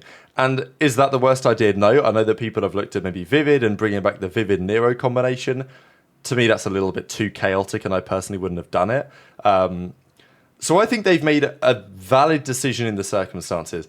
I think this really is a test for Asim, because he's been on loads of teams in the CDL. He's been on 6 teams now in 5 years or something. He's been on basically. He's collecting the Infinity Stones of jerseys. It's impressive. This guy is on a collection. It is impressive. He has been everywhere. He's been on. I'm pretty sure he's now played for half the league in 4 or 5 years. Minnesota, New York, Vegas, Boston, London. Are we missing Guerrillas he played for? Fuck it. Guerrillas, yeah. Yeah, so I think that's the 6. So it's actually impressive to have played for, 6 teams in 5 years. And this is the classic thing we say with Asim, and I'll stand by my opinion that I think Asim has some very positive attributes as a player and very valuable attributes to certain teams. But on a pure individual level, he's not typically going to drop you anything crazy outside of the first couple of events. Will he probably be better and more consistent than Purge? Yeah. Will he bring that, mentality and probably the comms and stuff that Purge was apparently bringing? He can also do that as well. So it's it is one of those theoretical straight upgrade in terms of talent and experience, but at the same time there's the risk with Asim, and we've seen this before and maybe we'll see it again, that as the season progresses he can't maintain quite the level required. Even if he starts dropping 0.9s, maybe that's still fine with respect to where Purge was previously, with maybe some more inconsistency in play. But I still think Asim is a player that's, he's not going to go out there and do crazy damage, but he doesn't need to, because of the guys that are on his team with Attach and Nero, and obviously Gio's played extremely well as well.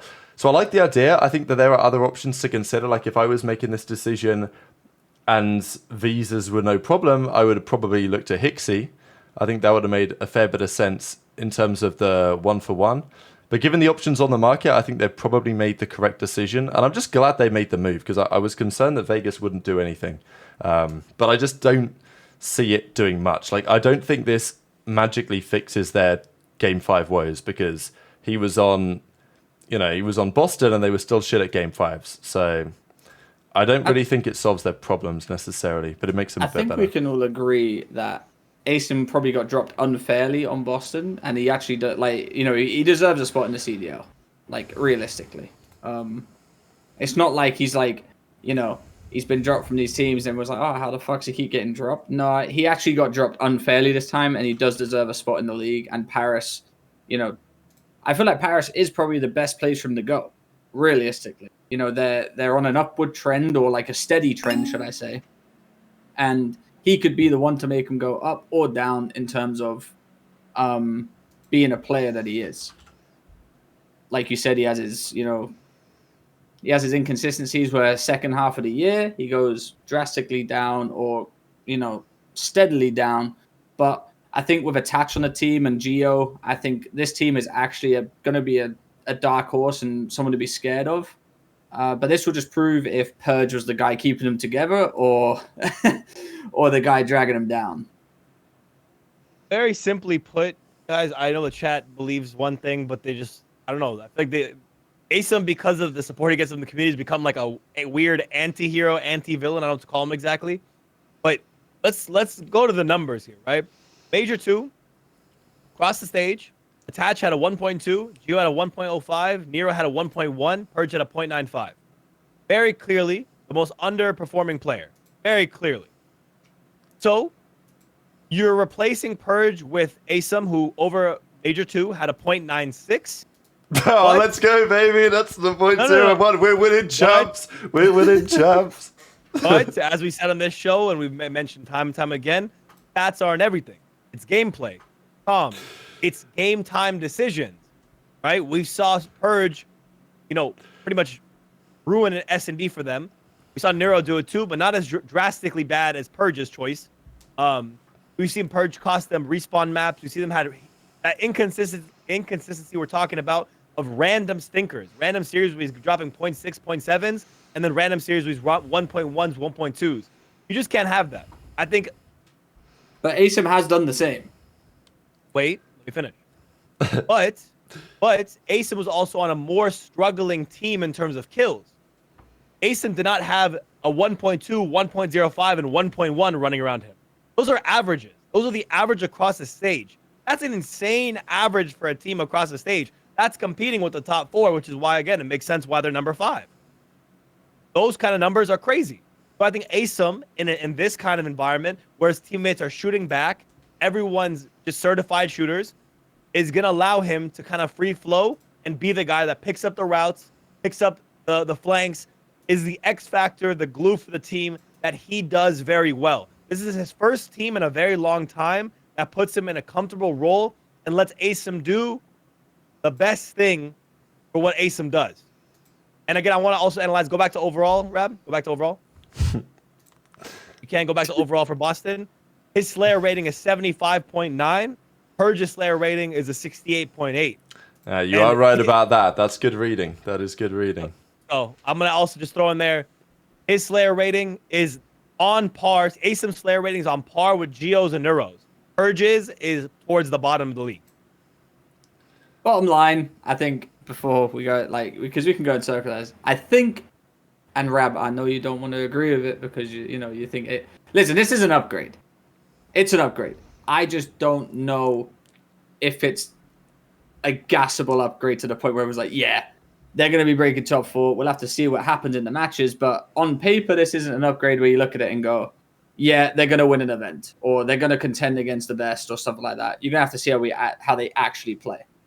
Like I said, would I have took Hixie over Asim? 100% if visas weren't an issue. I 100% would have took that risk. But Asim's the best option, in my opinion, that they can take. Especially, I don't know if you heard what Octane said, but they don't need to rely. They don't need to try and nurture someone from challenges. They don't have that time. They don't have that luxury. Octane said it best. They need a plug and play. They need someone that knows what's going on, someone that's been doing it for a few years now at in the league, and they need someone that's ready to go, plug in, just game, and help people that are like Geo and even Nero in a sense, really. Nero's inconsistencies as well, and then you got Asim's inconsistency. Hopefully they benefit each other, but like Octane said and the flank said, they need a plug and play. They need someone. They don't have time to mold talent. So like I said, I think it's an upgrade. I just don't know how much of a crazy upgrade it is. I just think there's got to be something to like the timing of this in some way, just because, like, we talked about it after the major, right? When Purge made that god awful play that lost them that invasion search, and it was like, you know, the debate was at the time either you can't really upgrade from this guy, it's not so clear that you can, he's played well this stage, let's keep him, or he's a liability, he's got to go. But they came top 8 at that event with some misplays and Purge in crucial moments when we know their game 5s are problems. So that to me was like, it's just weird to make this change now where they've played like one series. I would have got rid of him there and then. Yeah, like they could have done it then and they would have had a free market. If you're going to do it, you do it when he's fucked up the round 11 play for no fucking reason. If that's me and I'm sat there, Theory and Phoenix, I'm looking at thinking, fuck me, he's got to go. Yeah. Like, you can't teach that. Because at that point it felt like they were committed, right? Like when you don't drop him after that, bro. It looks like you're committed. And then you leave the market to, you know, 04 goes to Surge, you know, like these other guys. If I'm sat there, I'm thinking, right, he's committed to this round 11. This is not a professional top 48 player in the world play. Like, we have to get rid of him. Like, that's just that is an unacceptable play. Like, that's a straight drop in right there and then. But instead, they waited. They've played 2 matches now. 1-1, lost 1. But I would have made this change before the major even started. That's what I would have done. Instead, I feel like they've waited for no reason, in my opinion, really. They've waited until he's been pissed on again to give it a reason. Yeah, they waited for him to drop 7 and then just called it a day. Yeah, they're like, round 11 play. You know, inexcusable, but we'll let him have it. One more time he gets pissed on, he's got one more chance. All right, one more time he gets pissed on, he's gone. And they've done it, which I'm happy about. You know, it's actually good to see that they've done it mid-thing. I just don't agree with the time, and they should have just done it beforehand. Still 5th place, though, in the league. Shout out Purge. You best get some prize money split at Champs, because he's helped them. Again, I had my full argument with you guys in the chat about who's helped them more, Purge versus Geo, and y'all were really trying to convince me. You guys were too, actually. You two DJs were trying to convince me too that Purge was the fucking game changer. No, it wasn't. It was Geo. Geo came in and was piecing frying 1.05 across the stage, nuts on faces. Hey, I can't my believe Purge Rookie of the Year take might not be good. No, I'm not saying that. I'm saying I'm just going to wait till they play. And if they're the exact, they did play. Geo fried. Purge wasn't. Purge clearly I'm saying that's what we got. I'm saying Asim. If this is the exact same, we're just going to sit here and we're just going to stare at each other. All right, we're gonna have a stare off, but just know in the end that I'm gonna be right about this. Geo's great. Geo's great, but if they're just the exact same team with Asim, I'm just gonna look at it and be like, "Whoa, fucking hell, nothing's changed there, is it?" You know what's going to be crazy is when Minnesota Rokkr, they shit the bed with Standy, they drop Standy for Purge. Purge comes back in, and he fulfills the Tatsuka prophecy, Rookie of the Year, wins Champs, lifts up the trophy, MVP, gets Lamar his ring, carries him over the line. Then you'll be a Purge lover, Ace. I've seen it written. If that happens, I'll get a Purge tat. I'll get a Purge tat on me.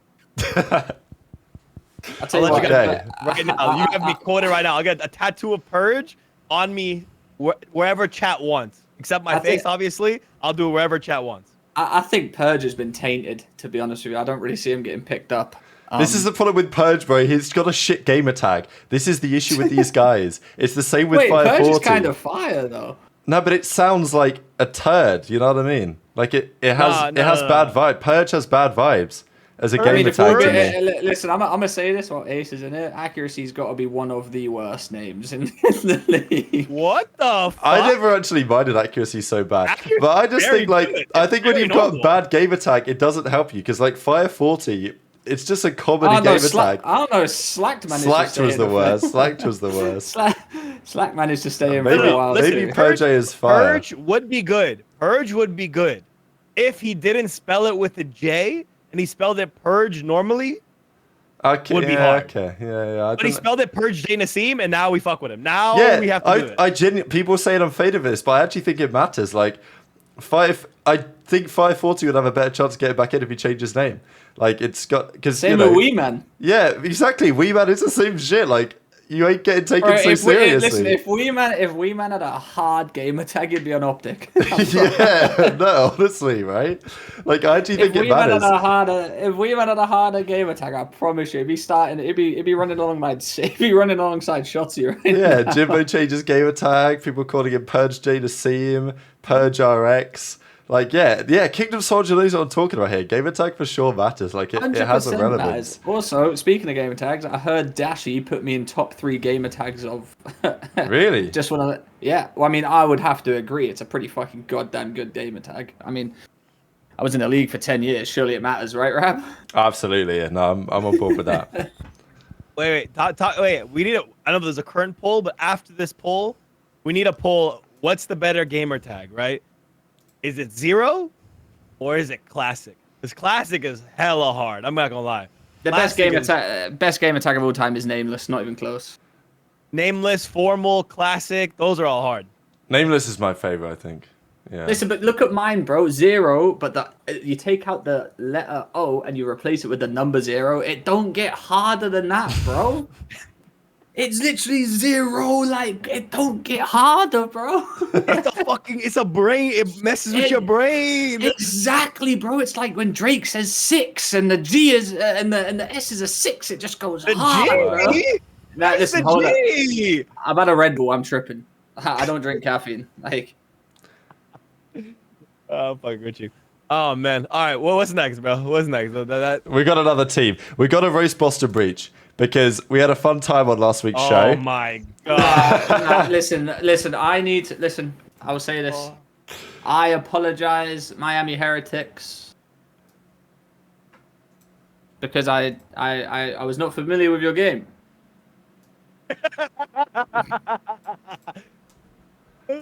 Congratulations. Like I said, I will always admit when I'm wrong, and I said that Boston were going to beat you, and I was wrong. Congratulations. You've changed me for one weekend. I'll catch you next weekend. Yeah, we know what's going to happen next weekend. Actually, I guess we can see who they play. But yeah, rough way to lose a series here. I think the point that I'd make is that the way this series went, I'm not particularly surprised. Like, it actually makes a lot of sense. Real comes in, fries. I'm shocked. I mean, this guy's very talented. No, Real. He actually cooks this series, though. Disgusting. And no, Ace. Before you go, let me talk. Because we never said he wasn't disgusting. We never said this. That face was more at Rab in the chat more than anyone else. Yeah, no. Listen, Real is disgusting. I know we got methods in here. So I'd like to clarify. But someone said to me today that Vickle changed roles. I don't know if that's true or not. If he could clarify. Someone said that Metals and Vickle changed roles. See, he did say that did happen. So Vickle and Metals have changed roles for this team. And Vickle's obviously had Vickle and Metals had a rough series. So, I mean, Vickle got giga-fried the first 2 maps in, but then he kind of turned it around. So Vickle and Metals kind of got fried. So obviously they're working that out. But look at the stats. Go back to the overview, Rab. If you look at the stats, this right here was just, in my opinion, a bit of a choke from Boston for map 2. But this shows good teamwork. And you know how I feel about the Spanish teamwork and what I've said throughout the past 2 majors. But this is just great teamwork. 2 people under a 0.8. Obviously, there was a role swap, so Vickle has to learn that role swap. But this, to me, great teamwork out of the Spaniards. And, Real's first match back, 1.25. There's not much you can actually ask for. Hopefully, they actually, keep up this momentum that they have, because they've just beat a team that's changed too. But hopefully they keep up the momentum, because I want to see Real continue what he's been doing, because this guy is actually fucking gross. Damn, how quickly this guy backtracks, huh? Whoa. Credit where credit's due. Method Sick comes in the chat. All of a sudden, Trey's dropped his anti-Spanish team. That's crazy. No. Because if they get fried... Is it my time to cook? You're good to go, If they get fried next week, Rab, I will be back on my bullshit. I want to say I am the king of never backpedaling. Real, Heretics, te amo Real, te amo Heretics. Vamos! I'm about this team. Real is going to be the guy. I DM'd him. He fried so hard. I DM'd him. I just said, good shit, bro. With a couple emojis. He hit me back pretty instantly. Showed love back. Guys, this Real guy is a certified shooter. And all credit that, I got put on because of Clay. If Clay believes in you as a young player, then I'm going to start watching you and believe in you. Shout out Clayster for seeing the talent and making me look at the guy and be like, okay, this guy's insane. Heretics, hopefully the role change works out well for you guys. Boston Breach, though, baby. Boston Breach, guys. Hey, guys. The fuck is going on over there? Hey, guys. What's going on over there? Beans, I got to give it credit. I really thought Beans would be one of those guys that after his performances and challenges was going to get picked up. His visa issue clearly was not that big of an issue for Boston Breach, thankfully. Beans deserves a shot. Beans is a very good player. His comms ain't the best, but if you want to talk about a shooter, that kid's a shooter, 100%. So happy for Beans that his first series back, he's doing what he does. Priesta, doing what Priest does. Pentagram, though. Pentagram. Looked a little lost. Looked like it was a bit too much for him. And it looked like he was, I don't know, maybe potentially not ready for the big leagues just yet. I don't know. Obviously, it's week 1. Nerves could play into it. He hasn't been on the main stage, or not the main stage, quote unquote, a league match in a while. I want to see him improve. But overall, Boston Breach are doing what Boston Breach does and losing in a fantastic way. Snoopy did look good. I got to give him his credit. He looked good. But ultimately, you can't close out a series. You're going to start losing faith in your team if you keep losing like this. And this team is going to fall apart just like the last one.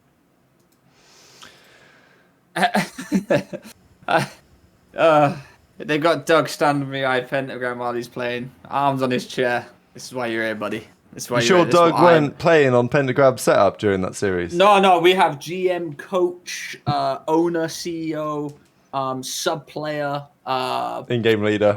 I don't know what other roles Doug's got over there because he wouldn't tell us. Master of dodging every answer question possible. Trainer, nutritionist, cook, chef, yeah. Uber driver,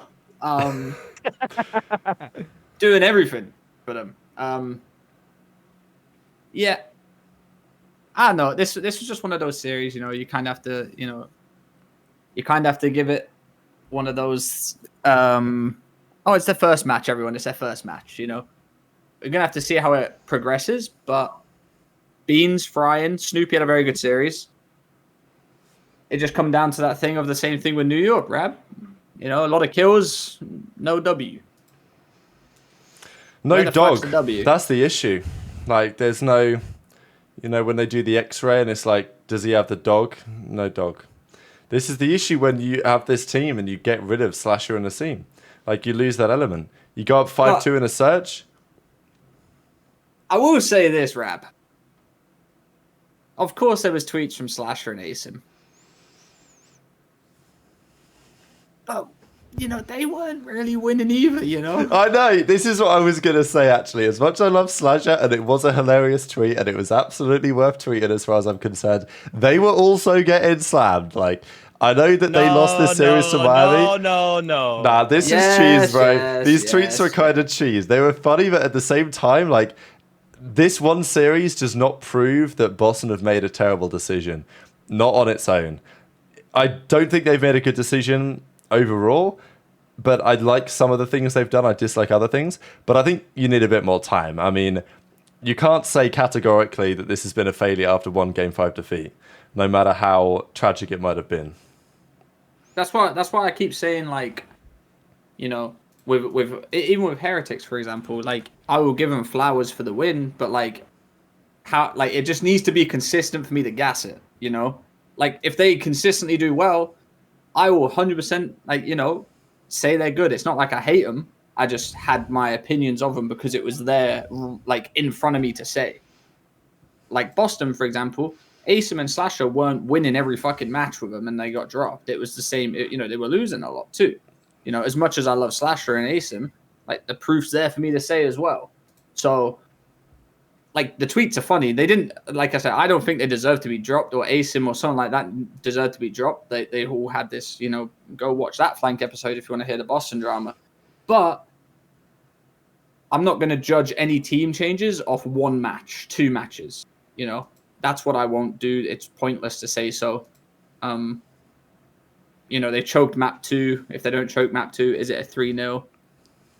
But like Rab said, they didn't have the dog in them. So you can't even say that.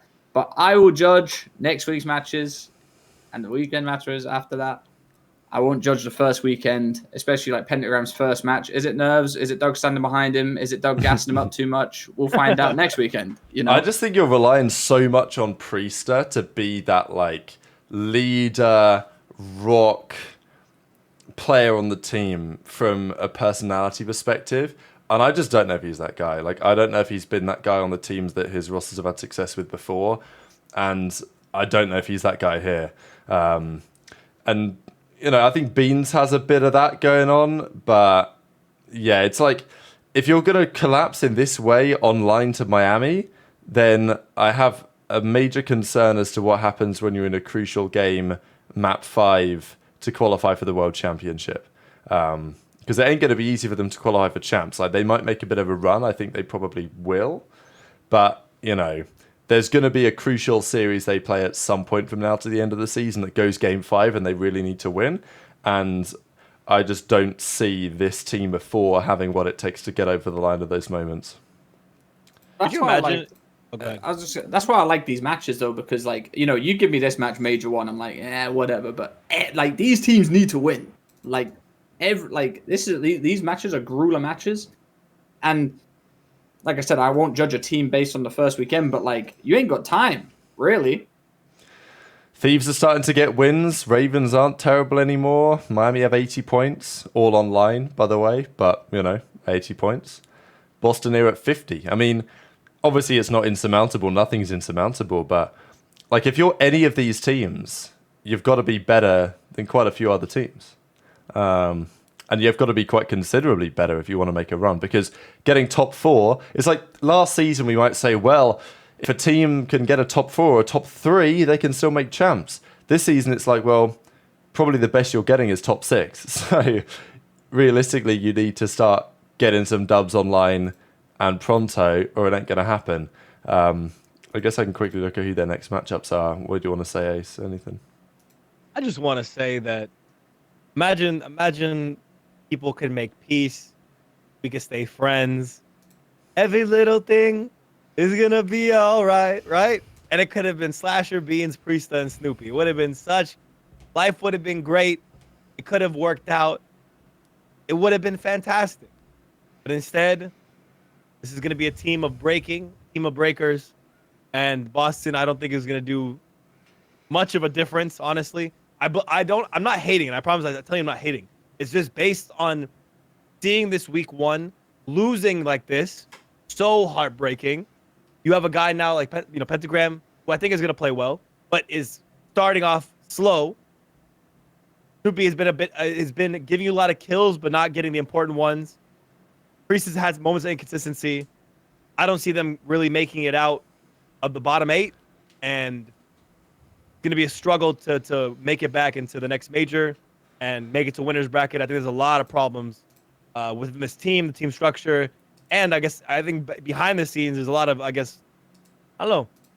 lot of uncertainty going on with how Sensor is calling shots behind the scenes. That's a little interesting to me, and I'd feel a little concerned if I was a player at that point. Absolutely. Let's do Ravens, because I want to talk about these boys. They played Seattle Surge, and they lost, and they lost, and they lost. It ain't great. We're talking about a team that needs to make a change. It's this one. Okay, Trey, thoughts on this? Seattle Surge, Arcetes came in your chat and said their new team would get smoked with him and 3 Crimson, Diamond, I don't know, players, something like that. Yeah. They get the dub.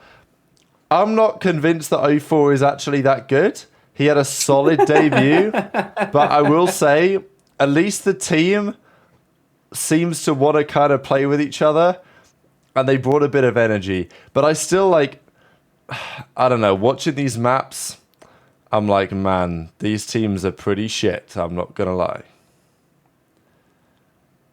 I mean, yeah. I think a Ravens change has been due for a while. They need to do what Vegas have just done. Vegas just showed that it could be done. I think this is one team that needs to change pretty quickly. I think they need a fresh. I mean, a fresh start. Yeah, it's. I mean, how do you series. lose this? Look at this shit. Look at this shit. I mean, It's another series where a team has been absolutely pounded in terms of stats, and they've lost. dude, And what are we doing? It's unacceptable, bro. It really is. And the fact, yeah, that they've not made a change prior to this is just as bad. We've got another fellow online masterclass. I mean, I'll be honestly, real. that's Like I better said, than normal. like I said though, like I said, he's my friend, but I'm gonna say it how it is. He don't play the greatest online. I mean, what does brother do on the map? Are they in that new facility? Well, that's the thing. I was watching most of the stream on mute, and they clearly weren't all in the same place. They were not all in the same place. So like, where is this facility? Yeah, where's this facility? Are they like just chat notice? Are they moving in soon or something? Or like, have they got half the team there or some shit? I saw people saying that. I heard after Major 2 that they were gonna be in the goddamn facility, and I'm still seeing people in different places. Bro, Only two of them have moved in. There, yeah. They definitely got there, and then they're like, Carolina was like, "Did you bring your PCs?" They're like, "No, we thought you were gonna have." And then they're looking at each other awkwardly, like, And then the Carolina guy just walked out and said, "Bye." I don't know what's going on. So, boys, we're late pay on the rent, and the owners don't particularly want to, chip in. So we got a 4-bedroom, but 2 of the bedrooms were Airbnb-ing. So sorry about that, guys. And the Airbnb runs out this weekend, so like 2 of you are gonna have to go home while we figure it out. No. Clay, back to Texas on a flight. And I'm hearing people in the chat like, oh, they're gonna be there, like, they arrive on different days. That is unacceptable. You need to be in the same place straight away. You do not have time. You do not have time for this. They had plenty of time, man. They had 2.5 weeks after the last major to get this shit figured out. You don't have time. You all need to be in the same place. I know you got real life shit going on, but this is your job. This is your job. Great cooking right now. They go down 2-0. They nearly bring it back. They smoke him in the control, to be fair. What else is there to say? This isn't some sort of like fucking lollygag in the park type shit. Like, you're on the verge of not making champs. Your online performances ain't great, and you have the opportunity to go play in the same place so you can stop this online bullshit that keeps going around, and you still haven't done it. Why are you not in the same place playing your CDL matches? You have the facility there. 2 people are already there. Everyone should be there. The thing that I think is like... Unless something's happened, which I don't know. But, like, in my opinion, unless I get told otherwise, you should all be there. I don't give a fuck. The thing that I think chalks this team is the fact that they're still dog shit at search. Like, remember when this team first formed and magically they started winning respawns, but they weren't good at search, and they were like, oh, don't worry about it, guys. We're going to really grind hard on our search and destroy over the next couple of weeks, and we're going to come back with a vengeance. Well, here we are, playing a first series against a brand new Surge team. Against, sure, they bring in 0-4, good search and destroy player. But honestly, Arsteez is a bloody good search and destroy player when he was on their team recently. And map 5, 0-4 goes 3-7. It's Hook who takes over the game. Fellow's 2-8, Clay's 4-7. It's like... Often what you'll see when a new team is formed is that it's not their search and destroy that's initially good. But here, they lost 2 relatively comfortable searches to a team that literally had formed the day before. Like, that is completely unacceptable. You cannot be this bad at search, especially if you want to be a contending team. It's the same problem that I think Vegas are going to continue to have, is winning game 5s. Like, this is the reason why Thieves they're not in a bad spot because they can win respawns, and I'd have some faith in them in a game 5 Surge at times, and even Surge, like they can get upsets because they can go 2-3-5 or they can go 2-something-5, and Ravens just can't do that. Like they just don't. They're not good at Surge, and if you want to be serious as like a dark horse team, you've got to be good at Surge. So the question is, we bring in a better Search and Destroy player. I mean, you put it like this, all right? Ravens are undeniably the worst control team in the league, all right? They've beat Seattle here in control. Fair enough. Well, actually, Seattle are the worst, but yeah. By the numbers, Surge are the worst. But I'm saying, all right, let's just say they're 11th then. They're Yeah, not I fucking good at it. I think 11th is fair. They're not good at it, yeah? So they're not good at S&D and they're not good at control, so they've lost 3-1 every series. Minimum. Minimum. I think one thing to add to this too is that we got robbed because of Carolina's, we'll say, unorganization, whatever the word is there, from these players not all being in the facility on point, to the thing we got robbed of. We got robbed of Gwyn and Real playing together on the same team, on land together. I think that would have been disgusting. I think without, if you had fellow Clay, Gwyn, and fellow Clay, I just brain farted. Holy hell! A fellow Clay, Gwyn, and Real on one team. That would have been something we got robbed of. This org needs to step it up. They need to be there for the players, get behind them.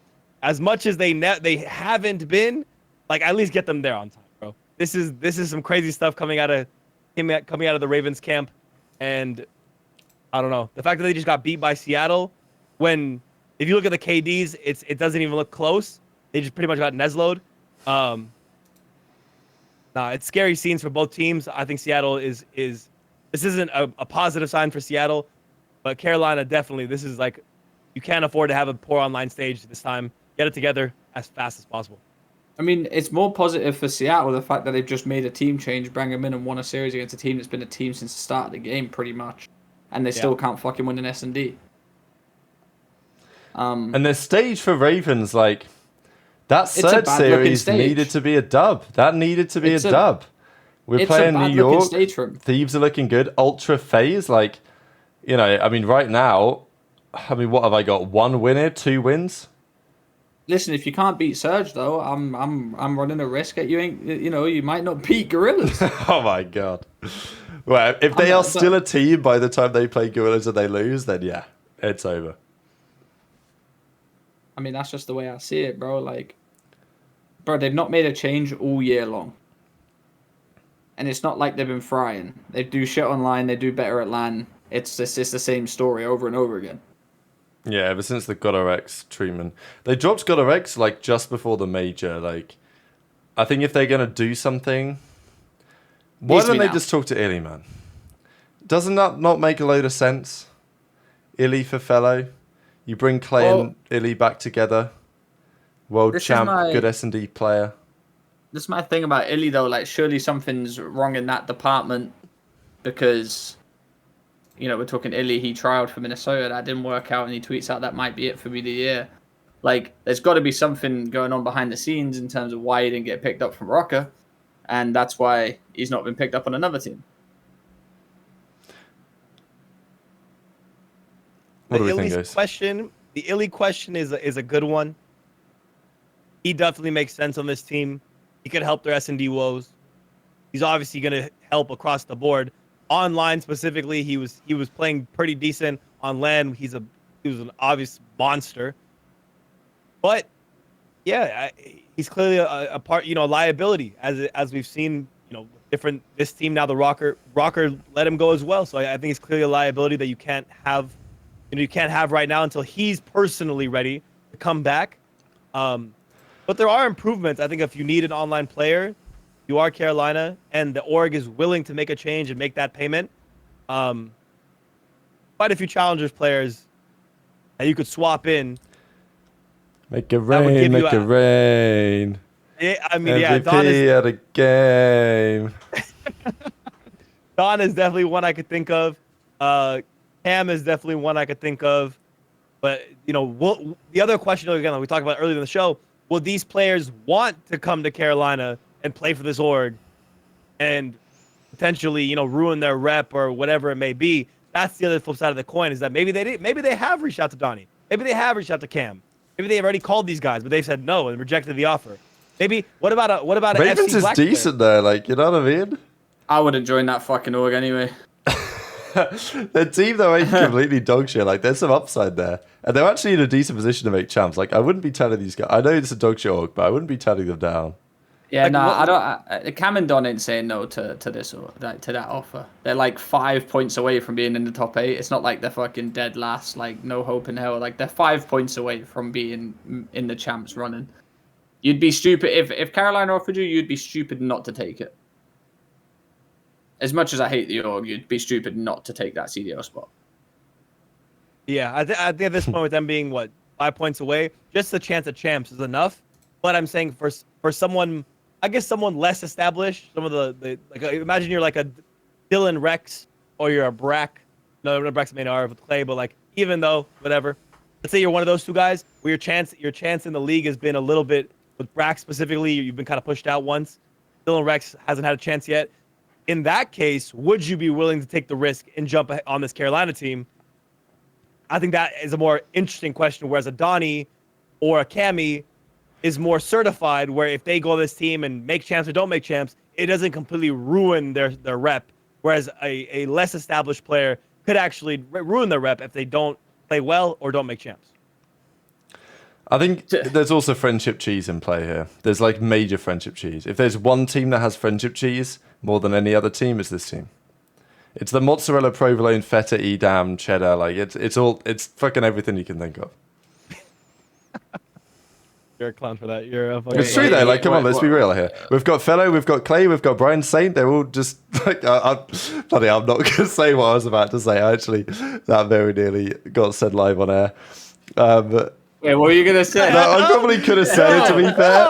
I probably could have said it. Say it. Stop being a bitch. You do these YouTube videos every single day. Stop being a bitch. Yeah, there now. you go. Renegades. I was basically just going to say they're all just sitting in a room jerking each other off. Like, that's what I was going to say.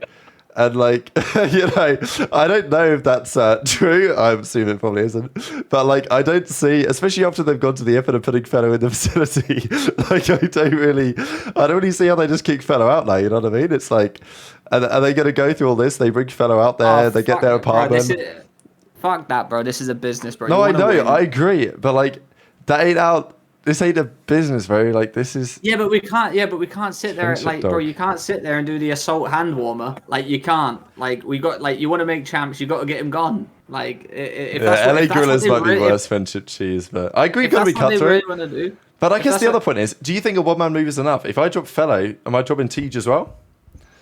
I don't think Nah, so. T but T No. hasn't been an issue. No, but listen. See, here's my point: is that one man enough?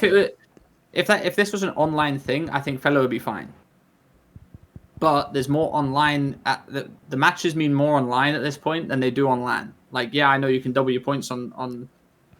I know you can double your points on LAN, but if you go, you know, if you get a nice 5 wins in your online games, you know, that benefits for a bad LAN placement. If you go 1-7 online, or 1-6, or 2-5, whatever the fucking numbers are, and then you go to LAN and play shit, you've done nothing. You have gained nothing.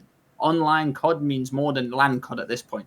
If we're talking outside the top 4, because the top 4 are always going to get their points.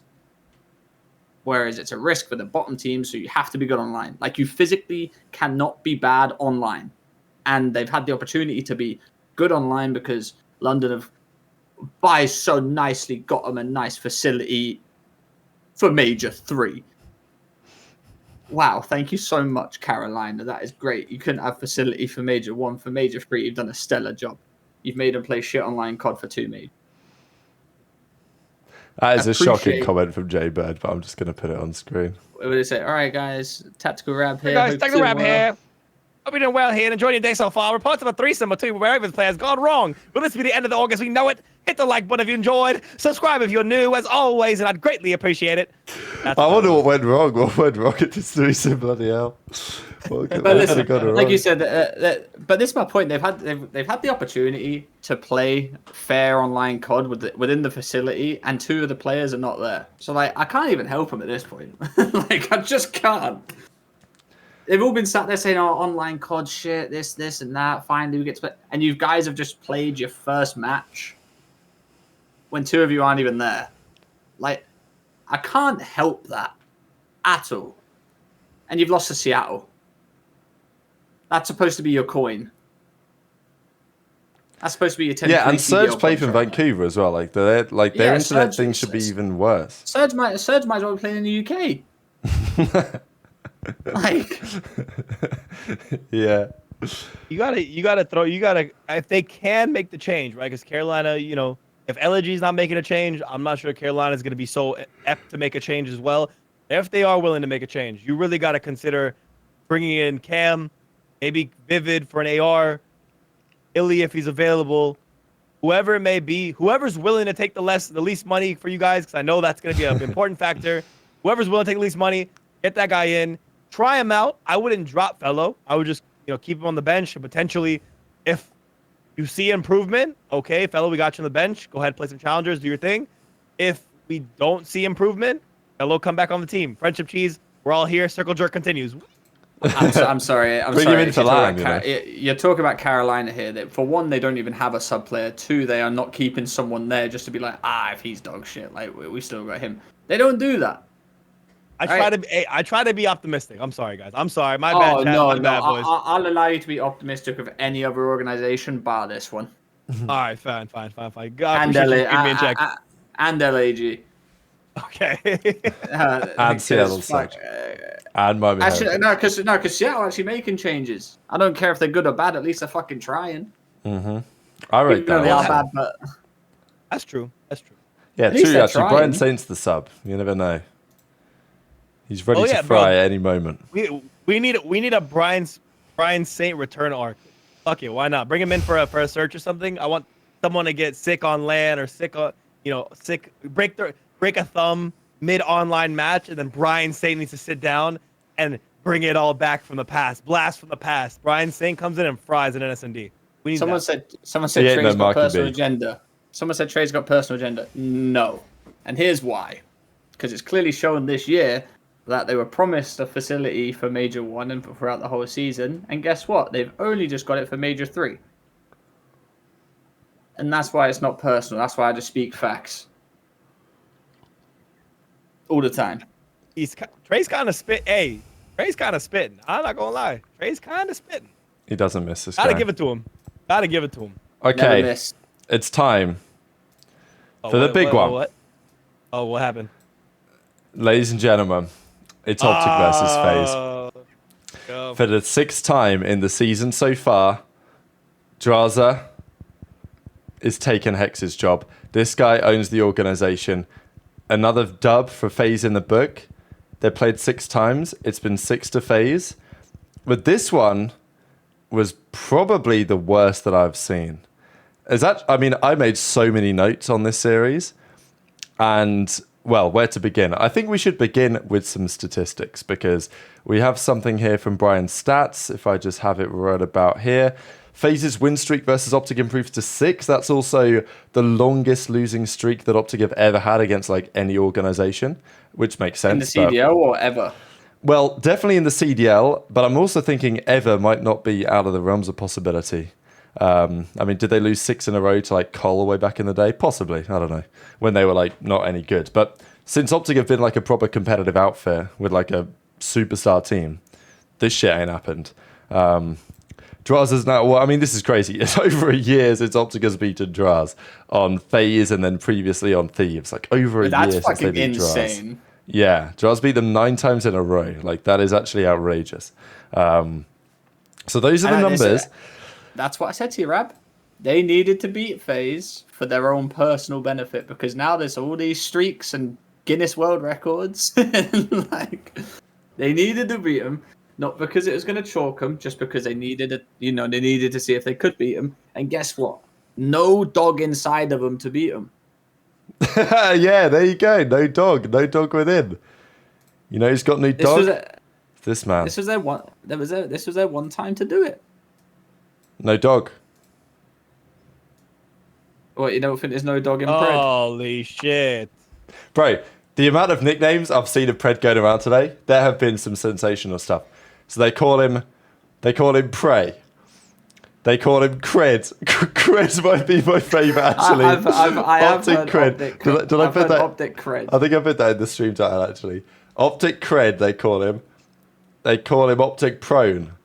And that ain't the best, but it could be worse.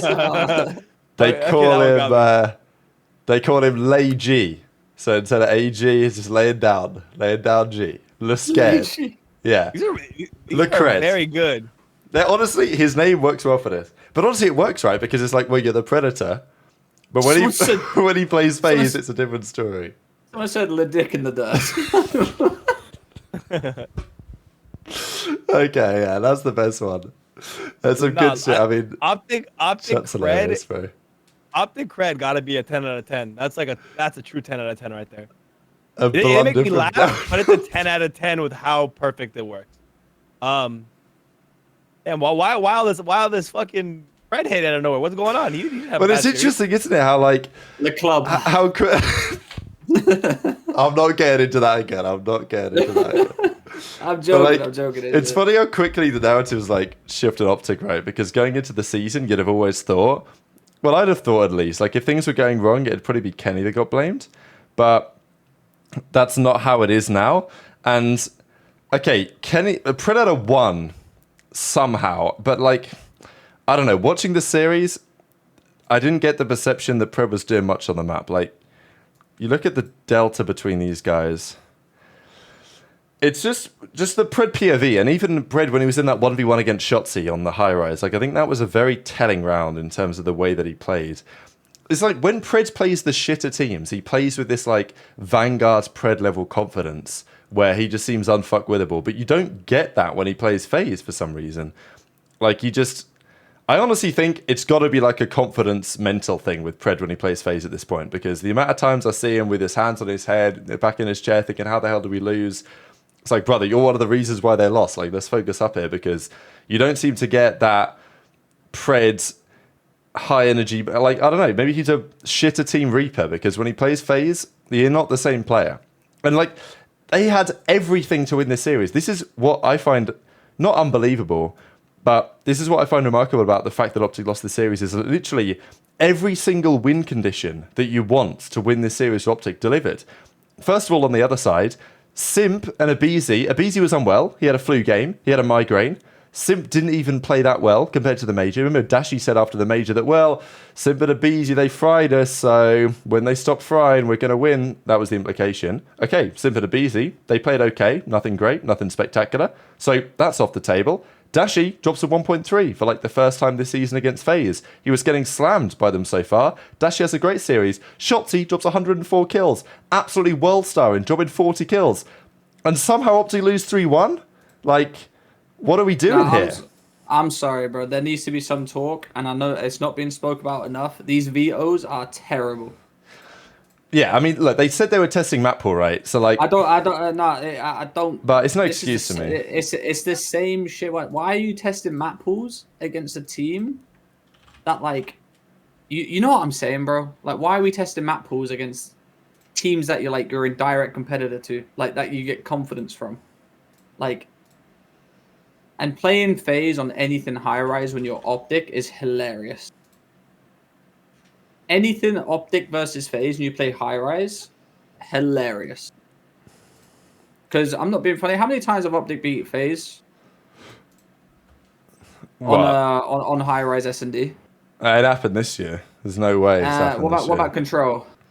I don't think that's Probably not happened either. Exactly. And they're testing map. What we tested map pool for? You can't fucking beat them on it. I mean, they probably should have done. But like, I mean, this is the thing. Like JP says, dog.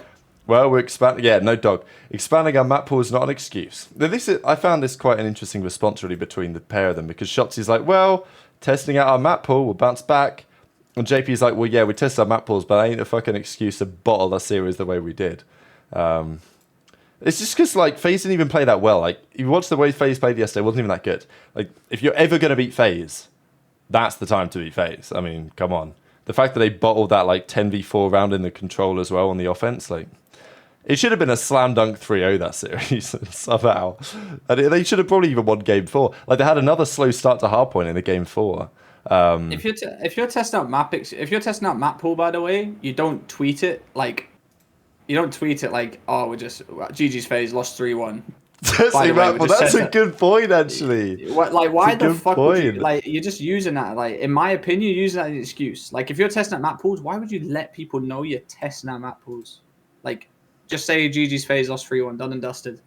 Like, no, we're testing. It's just, you know, it wasn't our full strength. Like, this is the problem with this OpTic bullshit, man. Like, it's the same shit every time they play a tournament. There's always some reason why it's going to be different next time.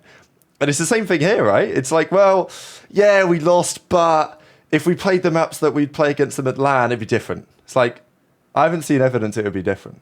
So let's stop pretending it ain't. Copium. Testing map pools is dumb. No. Again, see the two co-hosts, my splendid, beautiful, wonderful co-hosts. You guys always use such garbage sometimes. They're testing map pools. There was close series, right? We didn't see I know OpTic doesn't want to play FaZe on high rise, but with the new search and destroy map and the expanded hard point, which I'm surprised we didn't see Vista for map 4. So testing map pools truly. That's the one thing I will say it's kind of confusing why they did Rio again versus Vista. It's probably something to do with scrims and just like, oh, maybe in scrims, FaZe or OpTic have each other's numbers on Rio. So like, okay, let's test it out and see what's going on here. I'm not reading too deep into it. I think CRED had a slow hard points, but he's playing 6-star and then Rio, which on Rio it's kind of hit or miss with it CRED sometimes. Overall, though, the search was close. They bottled some situations, right? Like JP said, they were winnable. They bottled some. The high rise was close. Happened. You done and dusted. Week 1. This is not, if it's week 8, or excuse me, week 7, week 8. It's the end. It's right before the major. That match is supremely important. That's a confidence builder. That's a foot on the neck right there. Week 1. Why we're talking about this like it's such a big deal? It really isn't. Yeah. Let's test map pool against a guy we haven't beat in 369 days. Yeah, let's test map pool against a team we've not beaten now for 6 times ever since we played and been on the longest losing streak of an organization to that said team. But yes, that's exactly what you would do when you have the opportunity to do week 1. No, because Ultra done the exact same thing to FaZe, and we had the same conversation when Ultra done it to FaZe. I said this is the dumbest decision you could make. Guess what happened? What week was it though? It don't matter. It does matter. Week 1 is completely different than the second half. Completely different. I will stand on this hill and die on this hill every single day of the week. You do not test map pool against a team you are direct competitor against, top team against. It don't work like that. But okay, my counter to that's very obvious. You play them on 6-star, and now you see how they play in a series. You play them again to try to, instead of vetoing, you play them on high rise and control. How does FaZe play these now? Let's see what they do in a match. Let's learn from them. Let's take it back to the lab and let's incorporate maybe how they beat us, what they did, and let's do it for ourselves. Did Ultra learn? Ultra overall, as we saw from their own tweets and the progression of the stage, are not the same Ultra from stage 1. OpTic didn't look like, oh, this is not the OpTic from the grand finals that they just lost. It looked like they started hot on 6-star. They played some maps they're not that good at, or at least have difficulty beating FaZe on specifically. They competed very close, 4-6, 2-3, and 241 to 250. It's not like they were getting smoked. It was a competitive series. FaZe just took it, and OpTic were testing map pool. What do you want? I don't get what the big hoorah is, honestly. Let me just chat one thing. Chat, for some reason, out of the last few weeks, now thinks I'm the OpTic lover. When this show started, I was known as the OpTic hater.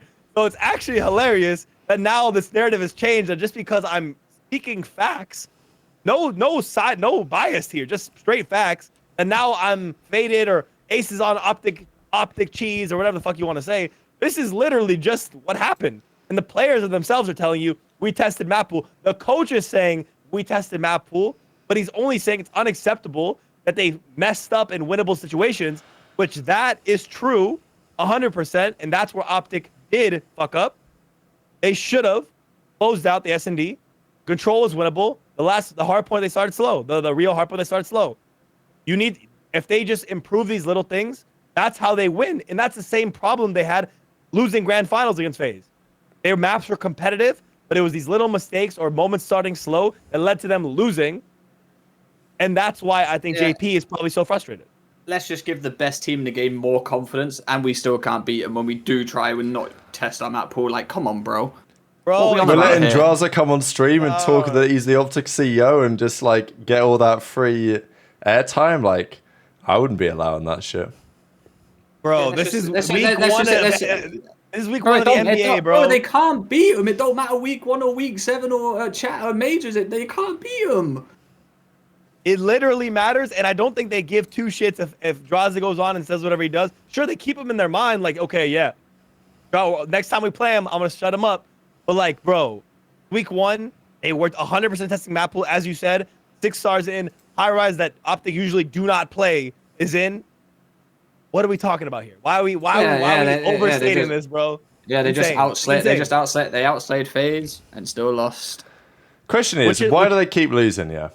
This is what we have to figure out, because the way that OpTic lose is unlike the way that any team other than OpTic lose. It is unbelievable. And I've said this for probably at least 3 or 4 seasons at this point, that you could try and write a script of the way that OpTic were going to lose a map, and you still wouldn't be able to come up with something quite as sensational as the way that OpTic actually managed to lose it. Like, the situations they find themselves in, the way they use in streaks, they throw away the rounds. They let one player absolutely world star them at a crucial moment. They get 1v2'd in a round that they can't win because they're pushing out and challenge for no reason, because they've got confidence. They're at 1-0 and 2-0 in round count, like rounds that competent teams don't lose.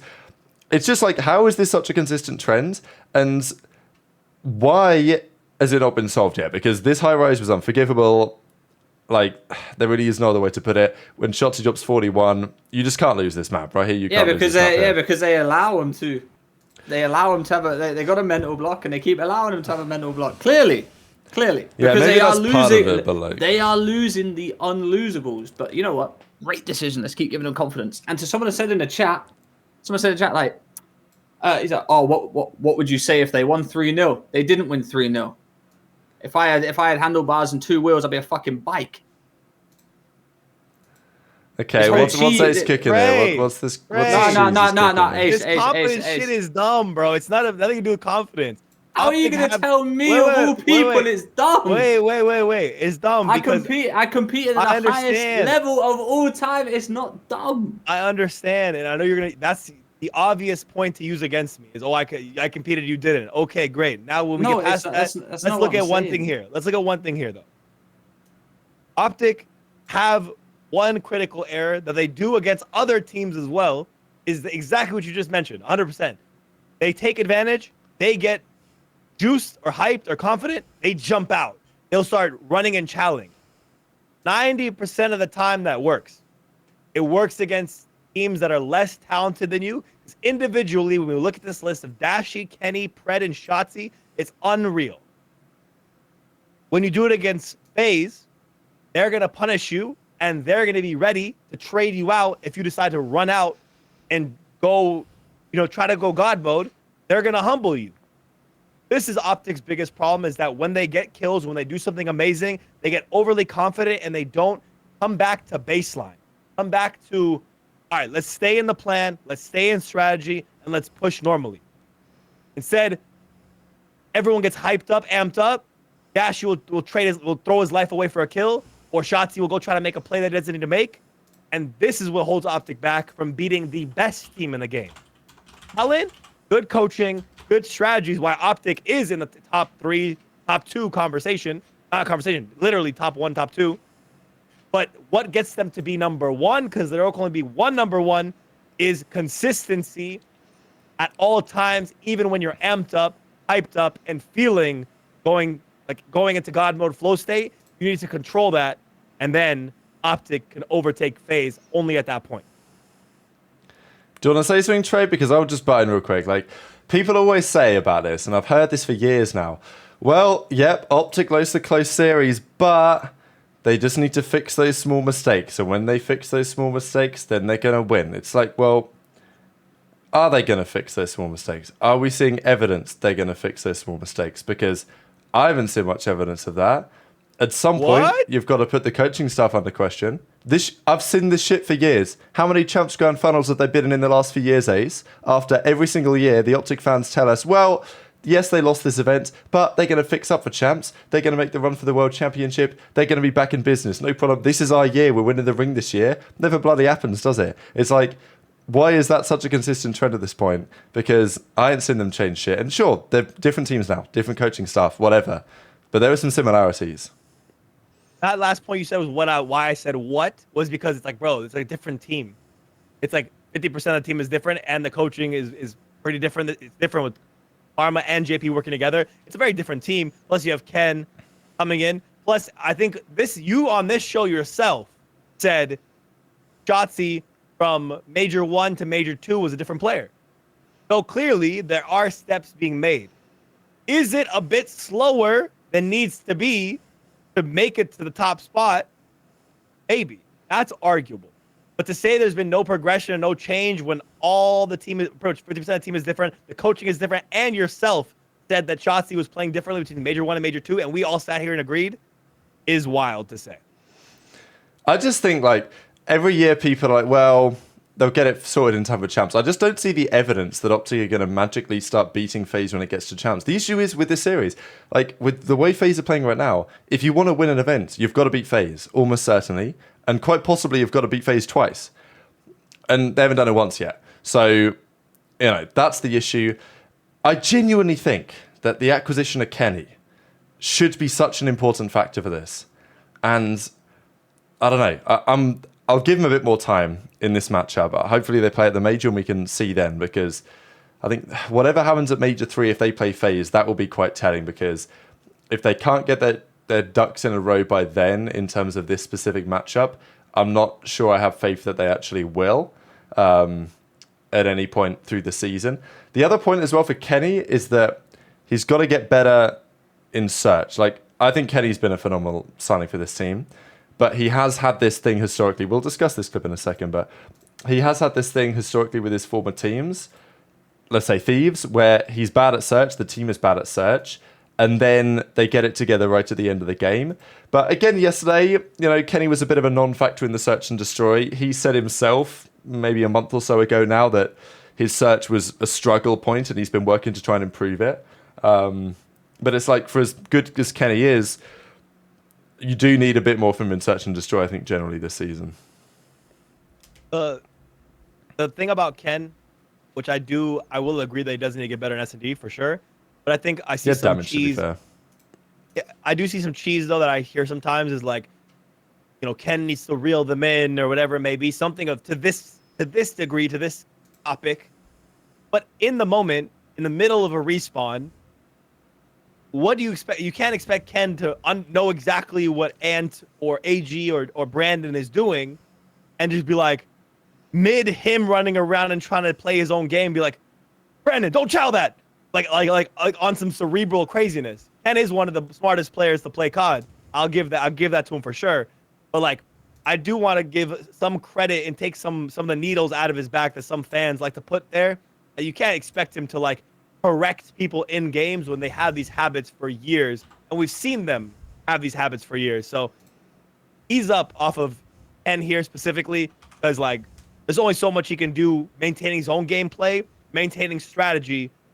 If people are in matches, get confident and do something, there's nothing he can do. Yeah, people say, like, I don't read too much into a single map. Like, the point that I was making, sure, Kenny went 3 and 8 there with some damage, and it's like, oh, that's only one map, Rab, like, you had good damage. It's like, well, okay, here's the trend. He has a 0.89 in search this season. Like, that ain't good enough. And he knows that ain't good enough, and that's how it is. So, I'm not talking about one series here. I'm talking about a consistent trend in this team and this culture over the last several years. But there's other things what do you want to say, Troy? I'm just trying to find something. There's nothing to say. You chilling? You said everything you want to say? There's nothing to say. I've said everything I needed. I've said everything I needed to say. People don't agree with me, and that's fine. Like I said, there's be moments like this. No, I'm not on about me and you. I'm just on about I'm telling you guys. I'm telling you guys. Okay. That this was, and I said it last week, this was a confidence series for them. Regardless of whatever maps they choose, anything like that, they have to win it against FaZe. OpTic have to win against FaZe for the confidence. It's not going to chalk the team, but like, you know, they're what they now rabble. Is it 6-0 against OpTic right now? FaZe are? Haven't beat Drazah in 369 days. I'm starting to think, fuck me, I can't beat them. And that's my point. So you can all disagree with me all you want. All I'm saying is, you want to test maps? All right, do it. Fuck it. Don't bother me. I'll have my opinion on it. But when is the time that you're going to sit there and think, oh, maybe I shouldn't test a map versus FaZe, maybe because we need to fucking beat these guys? And yes, the series was close. Yes, they choked. But that's just not good enough. Let's watch. Yeah.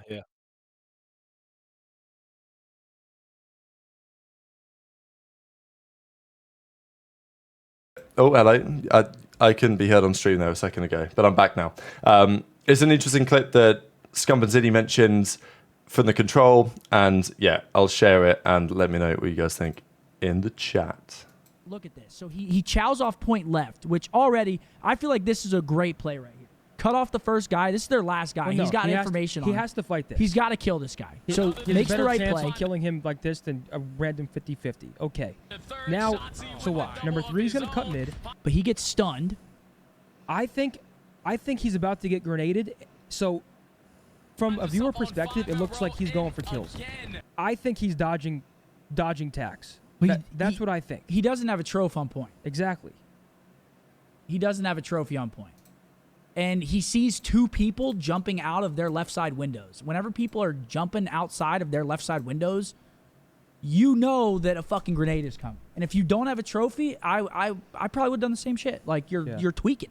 You are literally, you're like, I'm either going to get naded or I'm going to try to take a chow and get an extra kill for my teammates to be able to get up on the map and re-hop the point. Yeah. Look at this. So he chows off. Okay, so there we have their perspective on this play. Like, it's one play.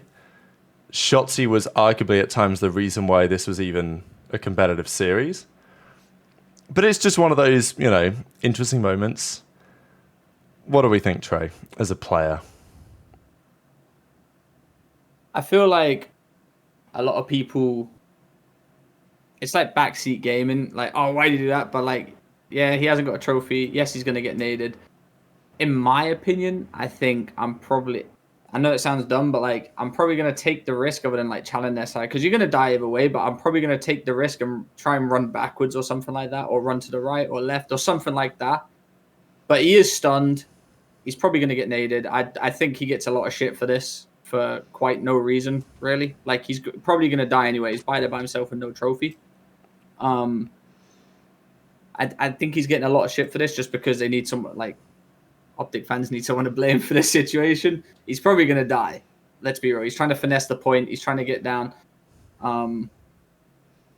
Yeah, I don't think it's a terrible play. At the start of it, I was like, there's not even a nade, but then you can see the guy that he shoots coming out the window for a nade. Yeah, I don't think this was the reason why they lost. I think he's dead already. I think this, I kind of agree that this play is probably overblown.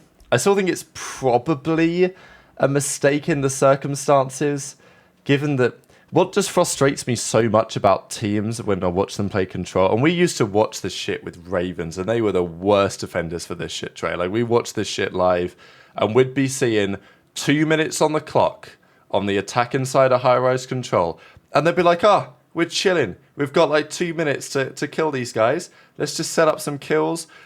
All of a sudden, the life count is 13-13. They've got 35 seconds on the clock, and they haven't even got a tick yet. Like, every second you can keep on the clock here is more valuable, I think, than teams realize. Teams seem to think, 20 seconds left, better get on it. It's like, no, every second is important. So in this case, it probably doesn't matter, but I just think it's indicative of a wider thing that when Shotzzy's teammates are so far away, even if he stays on the point for an extra 1-2 seconds, that might be valuable in the long run if he's dead anyway. But I don't think it was a big deal. I think when he hops on here, though, there's no nade. I think that's what people are saying. Like, there's actually not a nade when he does hop on. I was going to ask if you could replay it one time just towards the end so that I can see exactly the sequence one more time, if you could. Yeah, I mean, I'll just play it without the... Yeah, no sound. It's okay. I just want to see the sound. I'll just make sure the chat's out of the way. Yeah. Just kind of. I just want to see the mini map and just make sure like, because there's comms happening that we can't hear. Unfortunately, I wish we could hear what they're saying. Yeah, I think JP apparently broke it down on stream, so I'm sure he will give an interesting, nuanced perspective here. But yeah, if I just go back to like here. Yeah. So Shotzi okay, so go gets ahead. up on this, and then He's stunned. yeah, he's stunned. The nade's coming over. He's on 74 HP. There's a stun. Yeah, then Josh just jumps up and kills him. So yeah, he might have been dead anyway. To nade behind him. In my thought, I would say this is like a hindsight moment, right? We can sit here, everyone can sit here and observe it. It's like watching any sport, anything. You sit there afterwards, like, man, he should have done this. In the moment, Shotzi was trying to get info, I think, initially by getting up to avoid, maybe avoid nades. I also could consider that he's trying to get info, like pop up. His teammates are all running up. He's trying to get info for them to be like, okay, look, we got 2 coming out this window. Do I see anyone on mid heady maybe? So he's trying to get info. But I think the overchow there is my issue personally. If he had dropped down, maybe walked forward, dropped down, laid down again and tried to get another kill, would have been a much better priority. And I think that would have meant he's actually trying to avoid the nades instead of palling and dying, instead of walking forward so that he's in front of the box and the nades behind him are blowing up and it doesn't matter. So that's the argument that I have for it. If I could hear the comms, though, that would be the 100% decisive factor as to whether this is a good play or a bad play. Does Pred make a shit player as well? Like, where's Pred going here? Like, his arrow's number 3 on the mini-map, and given the circumstances, I mean, like, FaZe are flooding in. I don't see how... Pred cuts right here. He should yeah? he should have held the cross. If Pred holds the cross... Does he have an AR? Does he have an AR or a sub? That's what I want to know. Yeah, good question, I guess. He should definitely have an AR here. I think he does, but... He just needs to hold the cross. Does. But shot, like you said, Shotzi can easily jump down off that box. If he is finessing, dodging an AZ, he can easily jump off that box. I think what he's trying to do is get a sneaky kill before he jumps down. Instead, it costs him. I mean, look how close they are to capping us. Like, if Shotzi stays down and doesn't get blown up and Pred doesn't just cut right for some reason, they probably win that. But... Is Pred cutting right to go top heli? Is he coming to help him on point? I think he's coming to help him on point. No, he goes top heli, I think. Look, he goes up the staircase here, this arrow. Does he? Pretty sure he does. He goes top mid, I think, in the end. There's no more to that clip to see if he goes up? No, I think that's it. He does go up. He goes up to top heli. But I think he goes top heli, like okay. it, because they had to cross mid there. There was no time. So if Pred just held the cross, that's a misplay then. Yeah, no, it's a misplay from everyone. Like you said, like everyone's saying like Shotzi needs to stay down. Yeah, but Shotzi jumps on the box like you said, Ace, and tries challenge. Like that's mistake number 1. Mistake number 2 is Pred needs to get across. The quickest way for Pred to help Shotzi is from mid. Yeah, just run mid and hold iron yeah, mid. They have iron to up, cross shoot his cross. windows Because if you look at this, even if Shotzi makes this play, Pred can still get the kills that cross over to Shotzi, so his teammates can reinforce bottom blue anyway. But instead, he cuts up, doesn't get any bullets on the guy crossing, don't get a kill crossing, and goes top heli, and then FaZe regain control of the map. Yeah, and if someone wants to pop out of the right window behind shed or whatever, box shed, whatever you guys want to call it, the right window, someone wants to pop out there. By the time Dashi or Ken push towards bottom blue, they're gonna have a view of that right window coming out. So that challenge isn't even necessary. So it definitely comes down to Pred and Shotzi here. Ultimately, I mean, they still should have won the round after this shit anyway. Like, oh yeah, for sure. They still had like a 10-4 lead or something. To the people, to someone in the chat saying that Pred's not getting those kills, for starters, he's probably getting one of those kills. Secondly, it's not even about he's getting the kills double chatting at with that his point. teammate. Like him and Dashi are both watching it. Like they're gonna get that kill. If Pred and Dashi shoot the exact same thing, they're gonna get kills. Worst comes to worst, guess what? They make them weak and stop FaZe pushing up the map. It's not about you guys are jumping the gun way too much. Like yeah. If Pred was shooting it by himself, he's probably not going to get every single kill there. But he probably makes one of them weak so he can't push up, so his teammates can push up and get map control. Pred got to help his sub duo, bro. Like, come on. It slows the easy run right down middle, straight to the point. So, yeah, I mean, we're Captain Hindsighting, not a big deal. I think that, the biggest misfactor is Shotzi over-challing. He just walked forward or ducked or even laid down on top of the box even that. He would have avoided nades. So I think the nade argument is a little futile, a little bit. But ultimately, they won the round. Who cares? In the end, Well, FaZe won it's this. fine. No, FaZe won this round, and they lost the map. Oh, my bad. Sorry. So they sort My of bad. bottle, but like you're right that there were other reasons why they lost. I Yeah, think what I would say on OpTic is like, let's see who they play next. I mean, today I'm tweaking right now. I mean, you're good, bro. But this is their next game. So they play Surge, Vegas. I mean, again, like, I swear, bro, OpTic get blessed with some of their schedules. So next schedule, I swear OpTic have had easier schedules. Am I tripping? Let's have a look here. Maybe not. Major 2, Major 1, qualifiers. Maybe not. I feel like OpTic have some pretty reasonable schedules, to be honest. They play Surge, Vegas, Miami, Boston, Guerrillas, Thieves. Like, that's a free bounce back. OpTic gotta have the easiest schedule this stage and last stage. One of the top, within the top 3 easiest schedules for sure. 100%. Yeah, and even the stage after that, they don't play FaZe. Okay, they play New York and Toronto there. And they can't play themselves. So I think naturally your schedule's always going to look easier when you can't play yourself. It's always like, it's cheese, but it's like if you're top 4 team, your schedules are gonna look easier. Yeah. Than if you can play all the top 4 teams. But good for them. I mean, the OpTic fans are gonna be happy. We're probably gonna see not probably. We're gonna see OpTic in winners again. Major 3 in Toronto. There'll be probably 1, 2, or 3. I'm assuming they'll be number 2 at the end of the standings. Hey man, for the culture, like I said at Major 2 when I was there, we're doing the live dope checks, the pre-shows. Hey man, for the culture, I would love to see another OpTic FaZe final. Honestly, I would love to see another one. FaZe just gonna win it. Give me like Ultra. Do we think that OpTic right now, they beat both, like, okay, apparently New York, well, JP said this today actually on stream. It's kind of interesting. Maybe I'll even just find the clip real quick to play for you guys because I think I had it somewhere. But he was talking about how their games against non-top 4 teams are like easy. I know this isn't fully on screen, but I'll just play this and you let me know what you guys think. No, we play everyone like basically the same amount.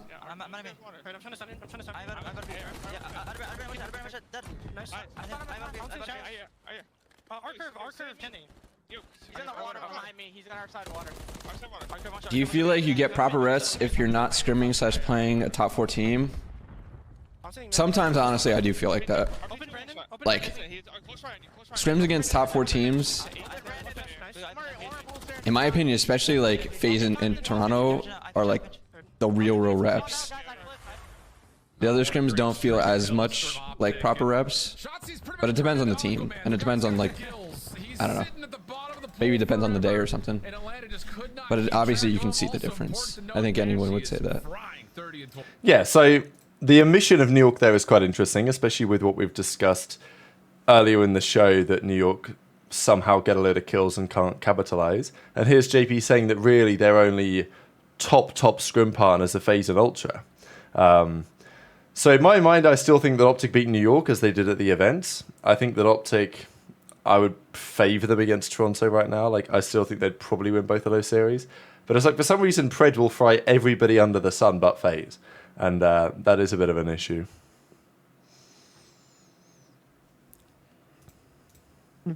I think the rep thing, I think it just comes down to talent. Like, bro, if you're in any sport, you're playing the top 3 teams compared to playing the bottom half of the league, it's gonna feel different, of course. Like, whether it's a league, whether it's matches, I'm sure in matches even they feel like, bro, we're playing shitters, basically. That's what comes to their mind half the time.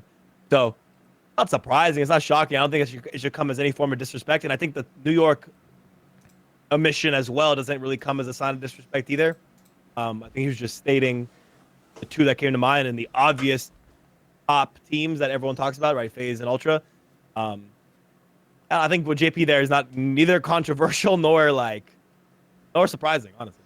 I think he's disrespecting them. I think he's just saying, like, they don't give us as good as practice as Ultra and FaZe. Which is, in my point, a fair point to say in terms of you watch New York play all the time. They tend to kill Horror a lot on the hard points. I assume it's probably the same in scrims. But it might be, honestly, worse in scrims because scrims tend to move faster than matches. So I can't imagine what it's like.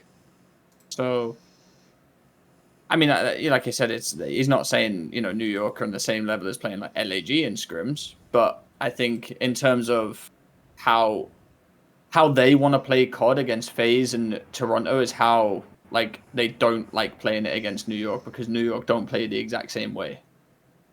Whereas when you've watched OpTic and FaZe play, it's a grueler, you know. And then when you watch OpTic and New York play, like we watched at the major, New York were up about 50 million kills against OpTic, and they still won the map. And that's a horrible way to play COD. Yeah, I agree. Quickly then, I wanted to bring this up because we have an interesting development happening in ranked play right now. These following games are going to be, or the following weapons are going to be available in ranked again. So, this is part of Treyarch's new weapon evaluation process, where they are going to bring some of the weapons that have been GA'd by the pros and therefore subsequently banned by the official rule set back into play. The BP50 is back, the Holger is back, the MTZ is back, and then from the SMG side we have the HRM9 and the RAM9. So, I mean, the one that really goes to mind initially is just the Holger, because that was the gun that was GA'd right at the start of the game because it was apparently way too good. You know, the pros... I might be taking a hiatus from ranked from April 23rd to whenever the fuck the... Now, this is until April 23rd. I think this is back in. I think this is like straight... Wait, is it? Oh, it's until. Jesus. It is until. Boys, listen, it's been a pleasure. Hope you guys enjoyed my streams on the ranked play grind. Nah, it's nice. I just wish they didn't do the fucking most broken guns in the game to start off with. They could have thrown me the SVA. They threw me the BP50, which got insta-GA'd by the pros. So I can't imagine what the hackers are going to be doing with that fucking thing. And you got the Holger, which got insta-GA'd too. You know, holy. The breaking point 50. You know what? Gun. I'm kind of the opposite thinking here. I'm about to be running rank with a BP and just demolishing subs, ARs alike, fucking absolutely having a heyday before we all know that they're going to be taken out because the pros didn't decide to switch metas or switch guns. They went back to the MCW. So this is just like, bro, why are the devs always a step behind? The MCW got decided on, chosen, done, dusted. We're good. We're playing maps on it. And now after the first set of matches, the goddamn devs are like, all right, let's test the guns out. What's going on, guys? We just want 6-star pool map fixed. We're done with the gun talk. Let's get the map talk going now. But it's going to take another 2 weeks now before probably 6-star gets updated, upgraded, and pros are just going to be figuring out how to run that hill. I don't know, man. This is a developers, man. This is an L developers again and again and again. Again and again and again and again. Constant themes throughout the show. Nah, that's cap. They're calling out the pros. I'm here for it. What's funny is that this is a Treyarch, because Treyarch run rank play. Mm-hmm. It's a trade decision, and it hasn't been vetoed, it seems. It's a Treyarch decision and not a CDL or anything like that decision. So it kind of, you know, relate to the party. I mean, they're about to fuck up rank play for a little bit. That's for sure. These guns are fucking crazy. Everyone's complaining about the MCW fucking 5-bullet Indo headshot multiplier cheese. Wait till this BP50 starts getting abused. Which I'm all for it. I'm all for it. Do they not have it? Like, bro, CDL Pal said go to Treyarch's tweet. Let's have a look. Where is the awareness from someone in your office that, like, when we do this, are we only going to stop doing it once the backlash comes? Is that what we're going to take it out and finally stop doing this? We're going to wait for the hate, the tweets. We're going to wait for the problems and everyone to talk shit out ranked. And then maybe we'll get it out of ranked. I hate that that's what it always comes down to. I love how they just lied here. Once again, your feedback and gameplay data during this weapon evaluation will help the COD League and our teams decide whether to add a competitive rule set later. No. Do you want to know who decides that? All 12 fucking CDL teams. Just because fucking Jimmy and rank plays loving the BP50 does not mean it's getting brought in. That's going to be played for 8 days, and it's going to be gone in 8 days.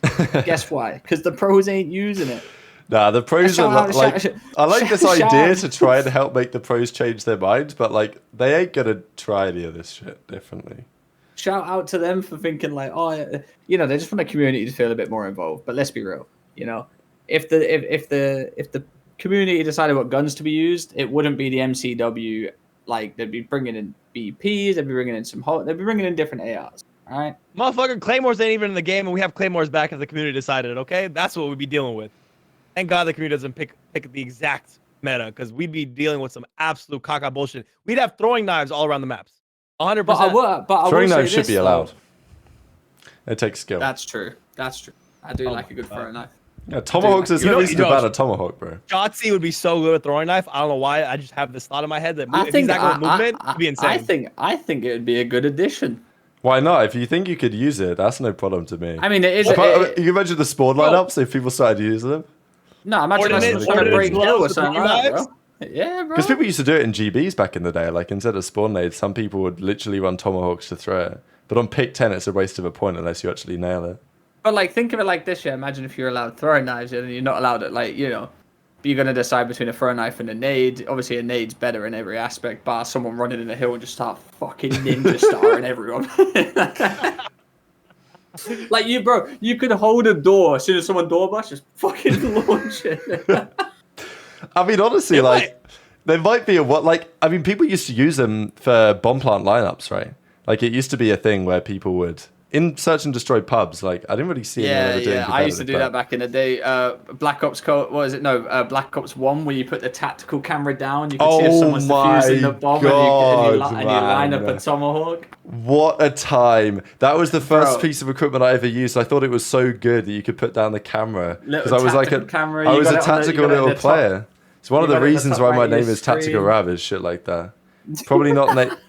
Probably not names directly after the camera, but honestly, like that was probably relevant to my gameplay style. You used to plant the bomb in a certain place, have 2 tomahawks on, tactical camera down, go across the other side of the map, line it up with a light and a cloud in the sky, fucking throw 2 of them, hope one of them fucking hit. Yeah, there was a couple of lineups on I think Standoff as well in Black Ops 2, where there was like you could go behind the blue truck and there were some tomahawk lineups for A-bomb that people would use, but you needed a teammate to call out when they were on it. But it could be done. Yeah, camera plus C4 combo. I used to use... Oh my god. I used to be such a little rat. I didn't know how to play the game. I was just laying down... Petition to bring throwing knives back, because I think that would be fucking hilarious. Yeah, let me bring it to the commish. I mean, they should be allowed. Like, New York could come up with some interesting ideas. Like, this is genuinely the type of shit that new fans would want to see. Like, I guarantee that would get new fans into the esport if a clip went out at the World Championship of someone getting cross-map throwing knifed. Like, there would be tens of thousands of new fans that would see that, because that clip would 100% go viral. It would get new fans back into the scene, more casual fans, better crossover. Could you imagine getting hit by a tomahawk or throwing knife across the map, grand finals of champs? You'd be fucking Yeah, but that's the game, baby. That's the game. Round 11 of champs, someone's just having a gunfight, you just fucking quickly like shit yourself and throw a throwing knife at him and it hits him and you... No BS. I would create some of the best clips ever. Yeah, I think we need the clippage. We need the Warzone kids that look, oh, wait, you can use throwing knives in pros? Let me see what's going on here. You give them a reason. You got to tie it in somehow, and throwing knives might be the bridge from Warzone kids to competitive kids. We may have just figured it out, guys. I think riot shields is a bit too far, but throwing knives and snipers, I'm there. You know, we need to stop these pros being so soft. In my opinion, then we can silent shot with the snipers. Oh my god! Of course, shot through the throwing knife and then you bring up the tomahawk. Yeah, and your fucking camera goes slanted. Yeah. Oh, it's crazy how they used to make good games trying it. I know, bro. I know. You got me reminiscing about the good old days. Now I'm sat here running around with BP50 against Jimmy and his fucking merry men of rank 1 hackers. Hey, he's cooking you, I hear. Yeah, he's fucking frying me today. Better win those fights. I can't win them. He goes big fan tray. Next thing you know, fucking pow, pow, pow, pow, fucking sending me to hell.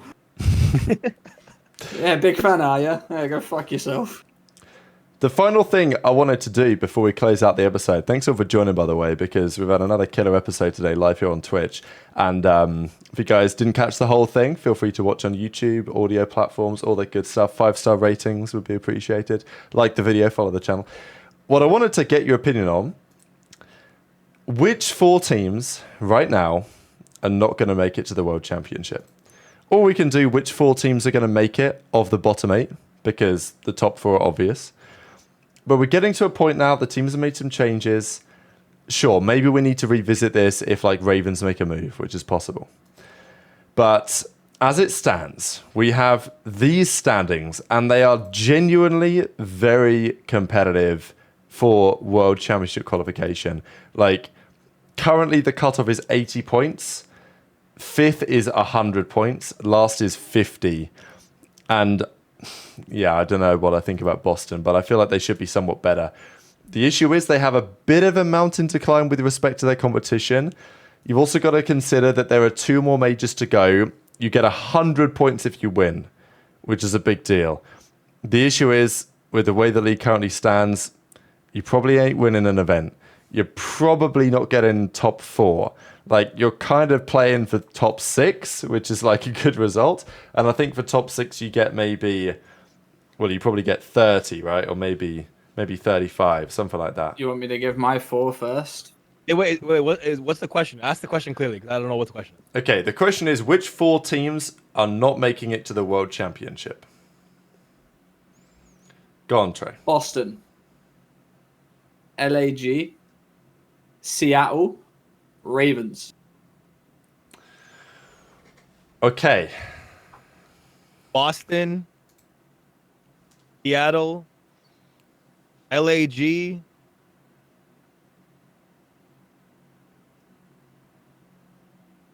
Yes. Carolina, yeah, Ravens. I have the same list, I think. Interesting. Yeah, I think for sure Thieves make it, I think. Thieves are definitely good enough to make it out of there. I think Thieves have done what they've needed to do roster change wise. I think this all depends on if they're good enough in terms of like in their matches. On paper they're good enough. The changes they've made are very good, and now it's time to actually start winning these matches. And I think Joe Deceives is going to be the one guy that's going to, help him out. If, they missed the slaying power when they had Afro. Now they got Joe Deceives. So that's a team that I see definitely to make it. My biggest toss-up, I would say, is Carolina or LAT. I think Miami has the online presence to carry them the champs. But Carolina versus LAT is who gets that last 8th spot to make it the champs. Let me have a look at Rokkr's schedule real quick. Their schedule is not good. Just out of interest here. Sure. Because it's okay, but it's not... I don't know, I think... On some level, Guerrillas have 90, Minnesota have 100. They're not safe, but I feel like they will have enough Rokkr. It was between Miami and Carolina for me, and the only reason that I say Miami are going to make over Carolina because I truly believe Miami want it more. And the reason I say that is the organization wants them to have it more.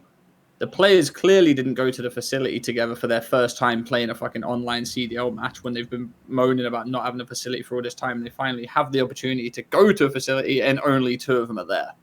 So that just proves to me that 4 players want it more than the other 4, in my opinion. I think I'm going to go for a little bit of an interesting take here and say that Boston don't make it. Surge don't make it, because I am a bit of a hater there, so I'm gonna go with that. And I think I'm gonna take, oh man, this is gonna be a weird take, but I'm actually gonna say that Guerrillas, they make a change and they actually start getting some points online and they keep up some performance on LAN and they somehow manage to hold on to this lead against Miami and Ravens. I think I've just said that to be a contrarian, really. But I don't want to just condemn Guerrillas to the pit forever. I'm strictly thinking LAG and Carolina based on online. They are terrible online. If we're putting it bluntly, they're just terrible. No, they are terrible. But the thing is, the other teams are terrible as well. And like Surge, I don't know how many more points they're getting online. Probably not that many. Miami probably will get a few more. Like, you got to think, Miami are 8-11 this season, and they've had, I mean, how many losses have they had now? They've 0-3 on LAN. So online, Miami are 8-8, 50% win rate online. So like, I don't know. I think in reality, I'm probably going to end up agreeing with what you guys have said because I think that is the sensible take. But I feel like there is an upset brewing here because it's all so tight. Yeah, you could choose any of them really, but I just think based on online, Ravens aren't the greatest online. LAG, we know, are not the greatest online. They do show up at LAN, but how many times is that going to happen? Yeah, I don't have much Consistently. faith that the Ravens are going to make it. So I think Like, it comes down to Miami to me. You guys can disagree in the chat and whatever like that, but this is such a close season that like anyone's opinion right now could be correct, and I'm okay with that. I think the biggest contention is just who's that 8th spot. I think people have Miami, people have Carolina, people have LAT there. It's like an argument of who's that 8th spot. I feel like everyone else is pretty comfortable saying what's above that, 5, 6, and 7. But the 8th spot is literally up for debate, up for questions, up to potential roster changes if Carolina actually decides to do something. There's the 8th spot is the one to fight for, and it's funny because like Clay specifically, here he is again this year fighting for that 8th spot again, and he's always in that situation. But I really, really hope that Carolina does get a chance to make it to the 8th spot, and we do see Clay at Champs. Specifically, I want to see Clay at Champs. Do you guys think Fellow and Clay should be on the team? I've heard Clay say Fellow is vocal, so what's Clay's role on the team? This is the other point, is like, what are you talking about, Trey? This is the other point, is like, should you... It's the friendship cheese, right? Like, there's no way Brian Saint's going to get rid of both Clay and Fellow. It's just how it is. I don't know. Clay has a very valuable role. I think my question is whether you could actually pair Clay with another AR. Like, could Clay and Slasher work? My head says no, but I don't know. Like, Clay actually is faster than people sometimes even give him credit for. So if it ain't gonna be Illy, I mean, Clay's worked with many of people. I just think you gotta I feel like you gotta put Clay with someone that's not hot-headed, because those arguments are gonna go crazy. Like your shouts for Donnie, like I think Donnie on the team, him and Clay after one loss, fuck me. Get the steel chairs out, WWE, it's gonna go crazy. And no, I'm not saying that because Embo's called Clay a WWE superstar. I just think it's... Go ahead, sorry. Go on. No, you're good. You go. I just want to say I think it's weird how people are calling into question why Clay's on the roster. It's just kind of odd to me. I don't know. Bro's on that accuracy defense cheese because he doesn't want to have to defend his boy when he keeps getting shit on for another stage. What the fuck? The guy dropped a 1.13. I don't want to hear this cheese. No, I said this about Clay. All right, he needs to look like he cares. I think that's the one thing that Clay needs to do. Is online he looks like he doesn't give a fuck, and at LAN he looks like he gives a fuck. And I think that's a big issue. He brought the energy in the series against Surge. To be fair, like they won a map and he was bringing the hype, but they still lost. Which I like to see. But I feel like if Clay's doing bad, like you can see Clay doing bad, not just on the map, but he looks pissed off, and which is fine. You can be pissed off with yourself, but it looks like he, puts onto his teammates too. And that's why I've been saying it for the last 2 majors. Like online, he just looks like he doesn't want to play.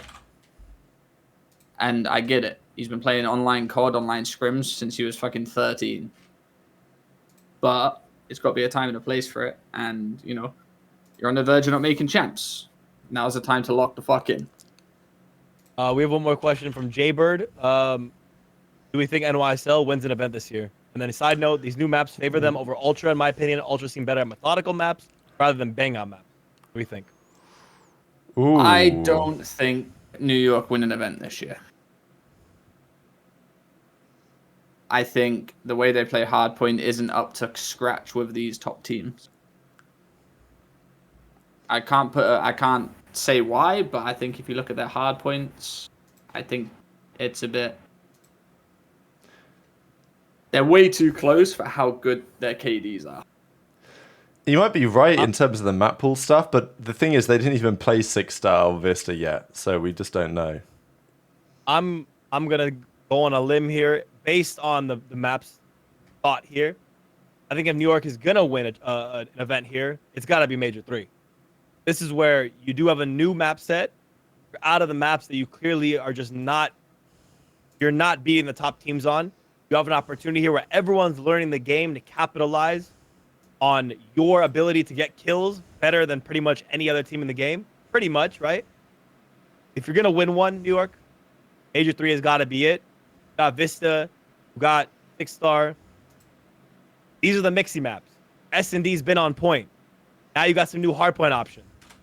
Play some of these. Get really good at these before other teams do. Your S&D is gonna carry you too. I think Major 3, we can see NYSL take it if the stars align. It's got to be there. This is their one chance. I just think there's too many like good teams this year.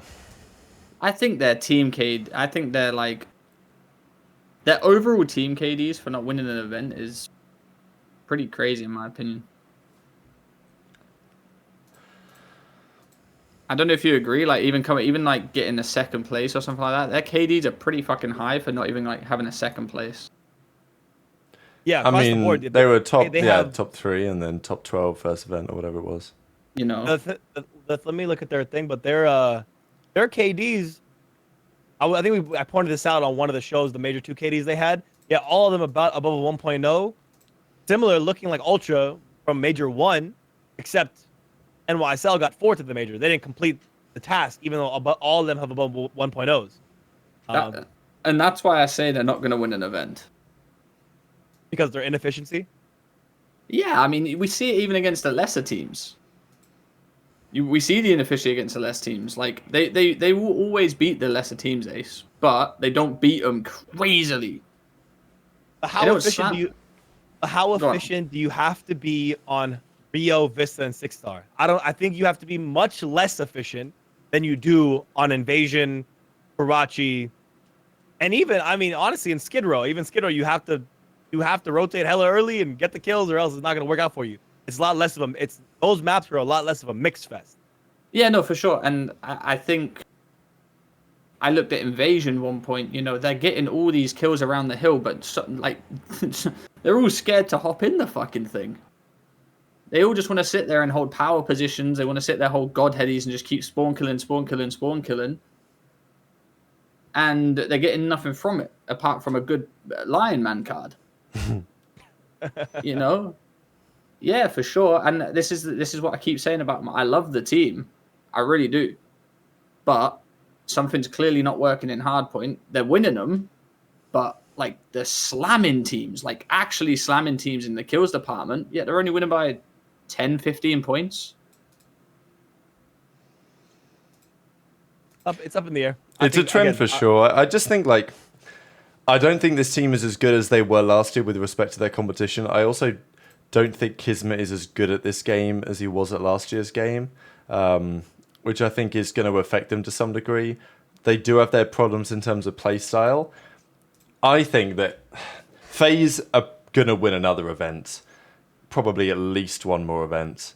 I think OpTic definitely can, and I think Toronto can. I think the last 3 events of the season are going to be split between Toronto, OpTic, and FaZe. And New York are going to miss out. But I don't yet know who wins champs.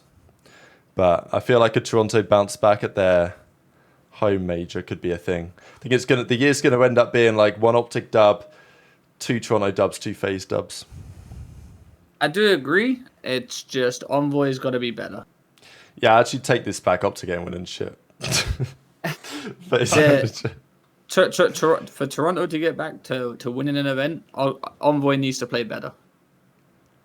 Yeah, I think that's the only thing letting him down right now. Is Envoy's? I don't know what's up with him. I think he's in a little bit of a slump. It's funny because he actually fries in the in the other game modes, but it's like his hardpoint was shocking. Like, look at this game they played. Yeah, he's 9 and 26 against LAG. Yeah.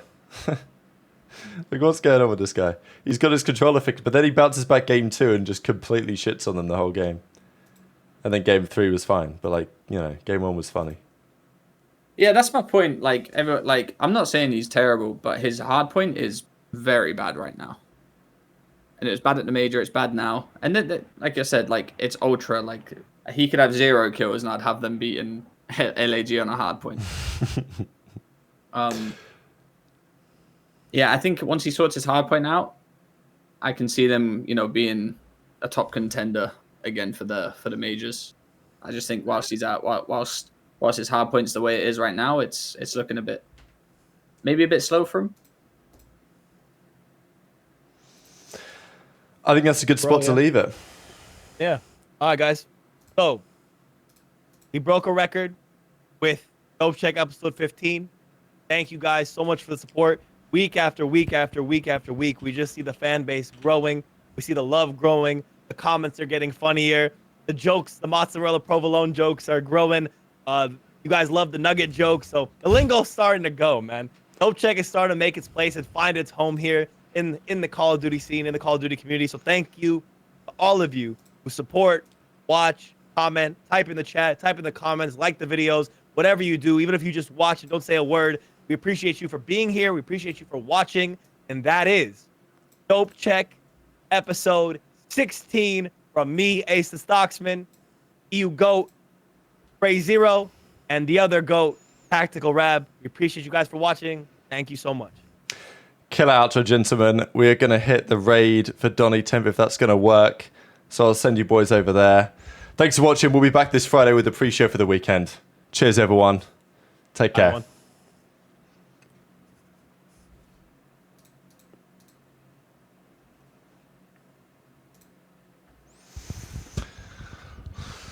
Bye, we should be offline. Donnie just turned his stream off.